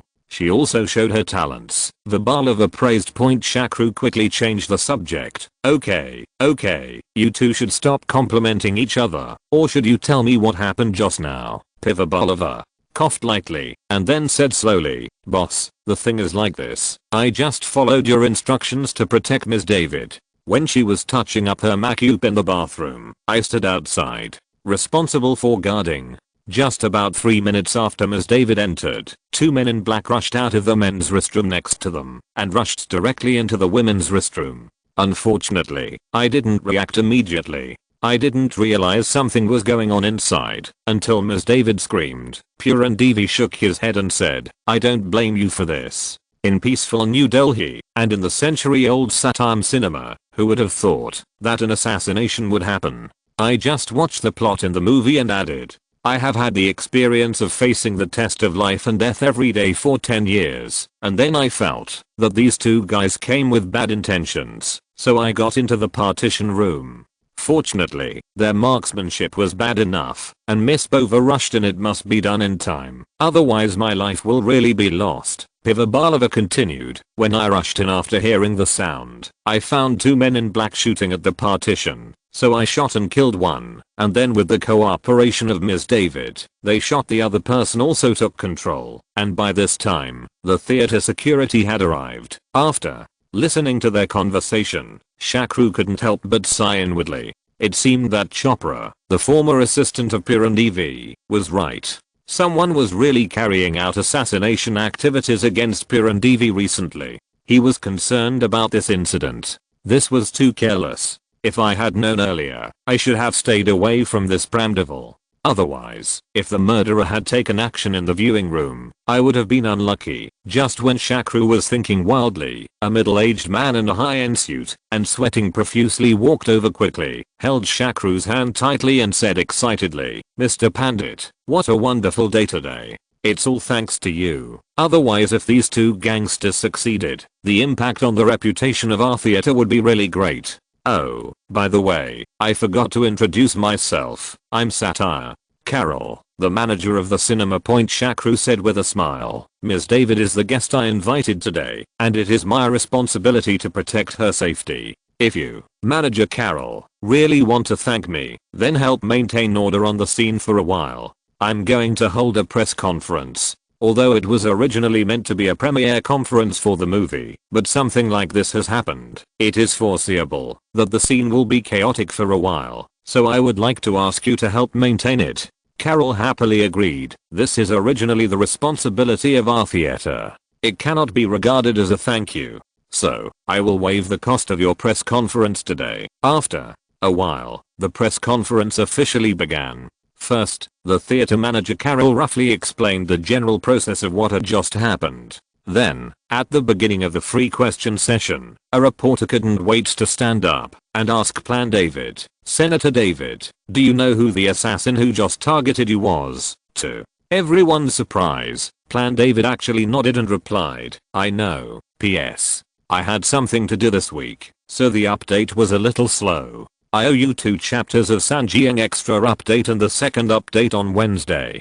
Don't worry, I will make up for these 3 chapters this week. In addition, this book will be on the shelves on May 1st, not next weekend. The reason why I strongly recommend it this week is because I can't grab the position of next week's strong recommendation. PS2. Many readers recommended Aishwarya Miss World 1994 to me in book reviews and book friend groups. Yes, she is very suitable for the protagonist in terms of age, appearance and acting skills, but the problem is that she is an MSL, so it is impossible for her to marry the protagonist who is a Hindu Brahmin. Chapter 99 Press Conference. Plan David's words can be said to have aroused thousands of surfers. The person just asked a question casually, but he didn't expect to get unexpected results. At this time, let alone the reporters, even Shakru was a little curious. Could it be that Plan David really knew who was going to assassinate him? The reporter who asked the question immediately asked excitedly, Ms. Dave, who is going to assassinate you? At this moment, he was extremely excited, feeling that an explosive piece of news was about to come out of his hands. Tomorrow's front page headline would be his. By then, bonuses and promotions would definitely be inevitable, and he could also suppress the arrogance of the old guy who always showed off in front of him. The beauties in the literary supplement might also look up to him because of this. Just when he was dreaming of getting a promotion and a raise, marrying a rich and beautiful woman, and reaching the peak of his life, he was unexpectedly poured with a basin of cold water. He saw Prandave shaking his head and saying, I don't know who it is specifically. I have to wait for the results of the police interrogation, but what is certain is that these 2 people should be the same group of people who tried to hit me with their car a few days ago. A week ago, someone sent me a letter of pursuit, saying to avenge the relatives I killed. Humph, in my opinion, this is just an excuse. Some people can't stand me, a Dalit, becoming a member of Congress, so they want to get rid of me. Seeing that Pirandevi was getting more and more excited, Shakru was afraid that she would make things worse by her excessive words, so he quickly changed the subject and said, Ms. Devi was just frightened and a little excited.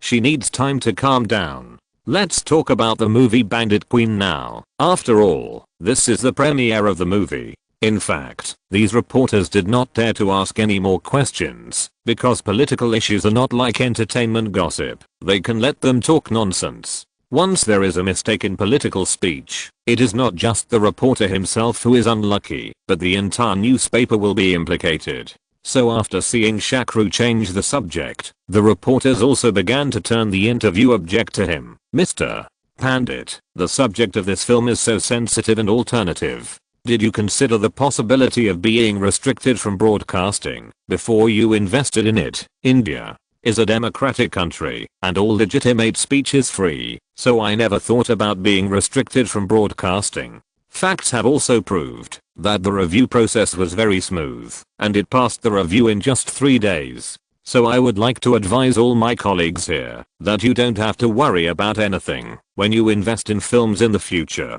Although Shakru spoke passionately, he was actually beating his heart. This time, Bandit Queen was able to pass the review because of various reasons, but it was not universal at all. However, he could only say this to highlight the democratization and efficiency of the government, and on the other hand, it was also to pave the way for his future investment in sensitive films. Mr.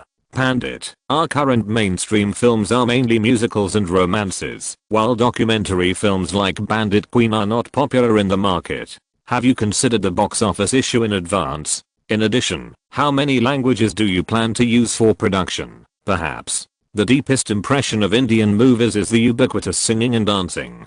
Basically, half of the 3-hour movie is spent dancing, as if the characters and the plot can use this as an excuse to dance no matter what happens. I got married today, I'm so happy, let's dance together. My girlfriend got married, but the groom is not me, but I can also dance. Although these are jokes, they are indeed the current situation of Indian movies. There are 2 main reasons for this phenomenon. One is that the education level of Indian people is not high, and many people are illiterate. The other is that there are too many languages in India as mentioned in the previous article. not to mention ordinary people with low education levels. Even high caste people cannot master all these dozen languages. Therefore, in order to cater to those audiences who cannot understand what they hear or see, the film can only add a lot of singing and dancing when it is produced. After all, dance and song are the most direct ways of communication and are not restricted by language. Of course, this is not the only reason for the large number of singing and dancing. There are also factors to maintain the length and recover costs. Generally, Indian movies are more than 3 hours long, otherwise the audience will not buy it, and they cannot be played that long without singing and dancing. Indian movie tickets are very low, and many producers rely on selling the original soundtrack CDs of the movie to recover costs. Shakru pondered for a moment and replied, "For the consideration of the target market, this film has only produced an English version, and there is no plan to produce versions in other languages. As for the box office, I believe that the overseas box office revenue will make me very satisfied."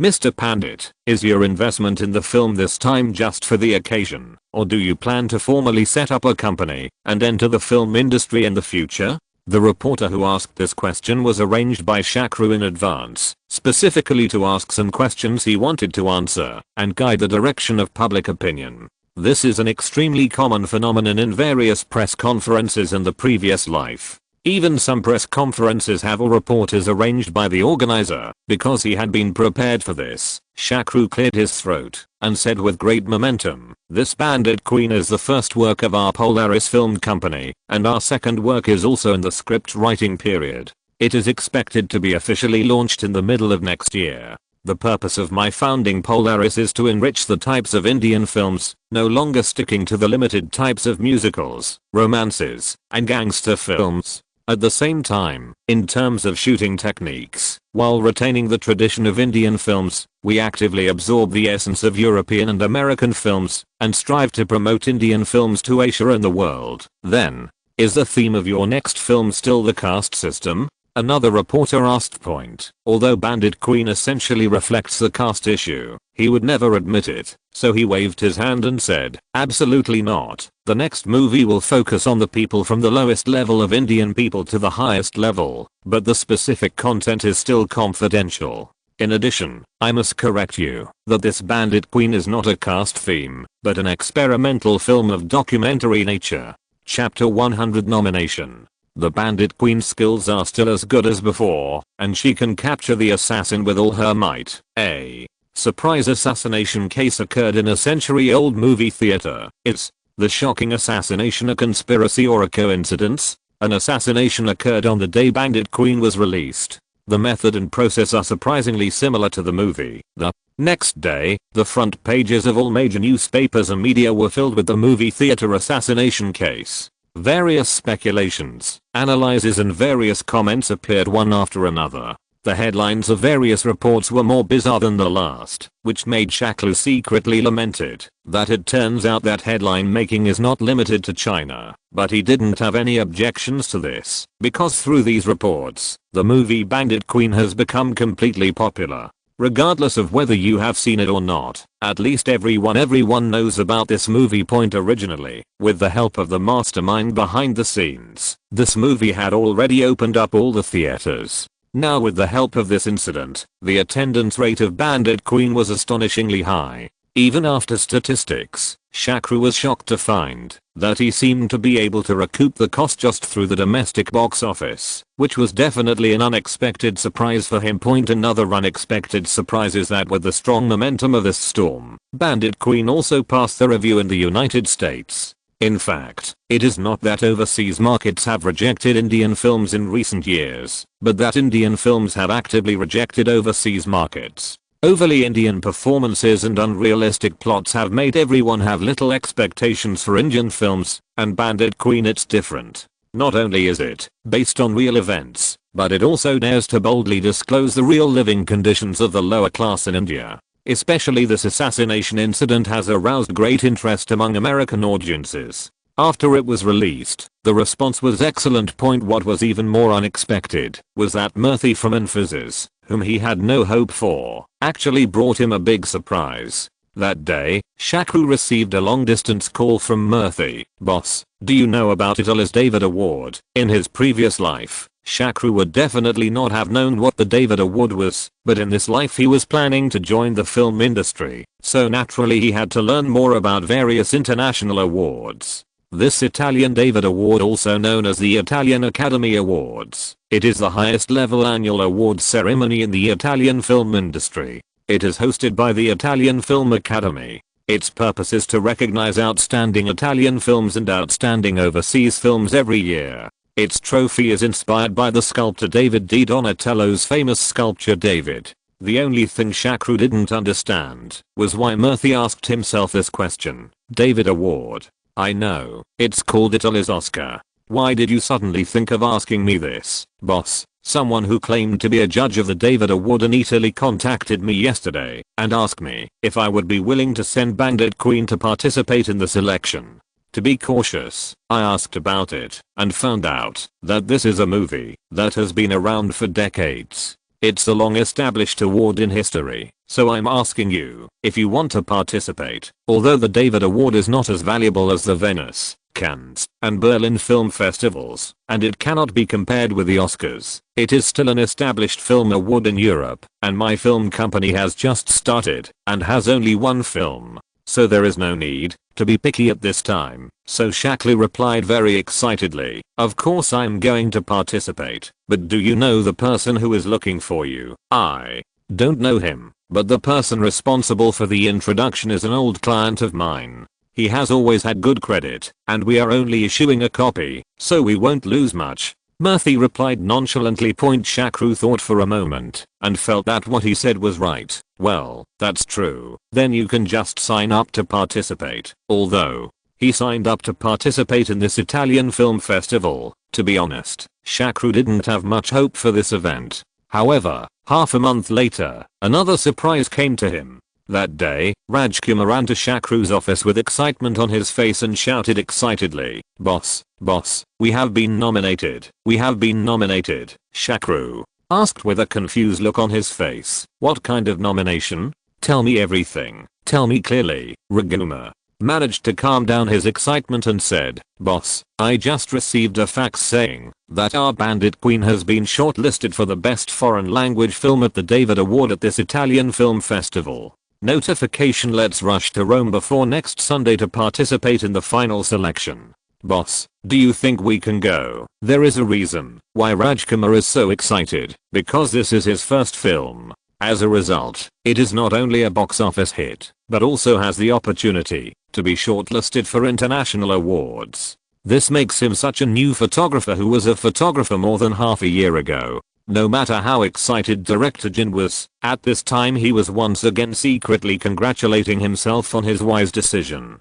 Fortunately, he decisively agreed when his boss came to him. Otherwise, how could such a good thing like fame and fortune be his turn point? When he heard the news, Shakru was also very excited, so he happily replied, "Go, why not go? This is an international award anyway. Even if you can't win the award, being shortlisted is something worth showing off. For promotion, the reputation of our company is very beneficial. Then you go back and prepare, hand over all the work in hand, and then we will go to Rome together next week." 3 days later, Shakru took Mustafana, Kabiva and Rajkumar from New Delhi to Rome. When reporting at the hotel designated by the organizer, Shakru unexpectedly found two acquaintances. These two acquaintances were not people he knew in this life, but celebrities in the film industry that he was very familiar with in his previous life. Although Shakru did not like their works very much, he had not missed any of their movies. You can guess who these two people are. PS. In fact, this chapter was intended to be updated as a supplement for last week's update, but I fought several posts in Langkang last night, and I was not in the mood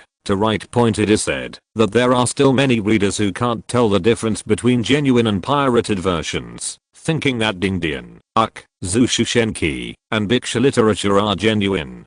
To be honest, I don't believe this. Anyone who has read online novels for 1 or 2 years can't even tell these apart. But I still emphasize here again. This book is first released, and what you see on other channels are all pirated.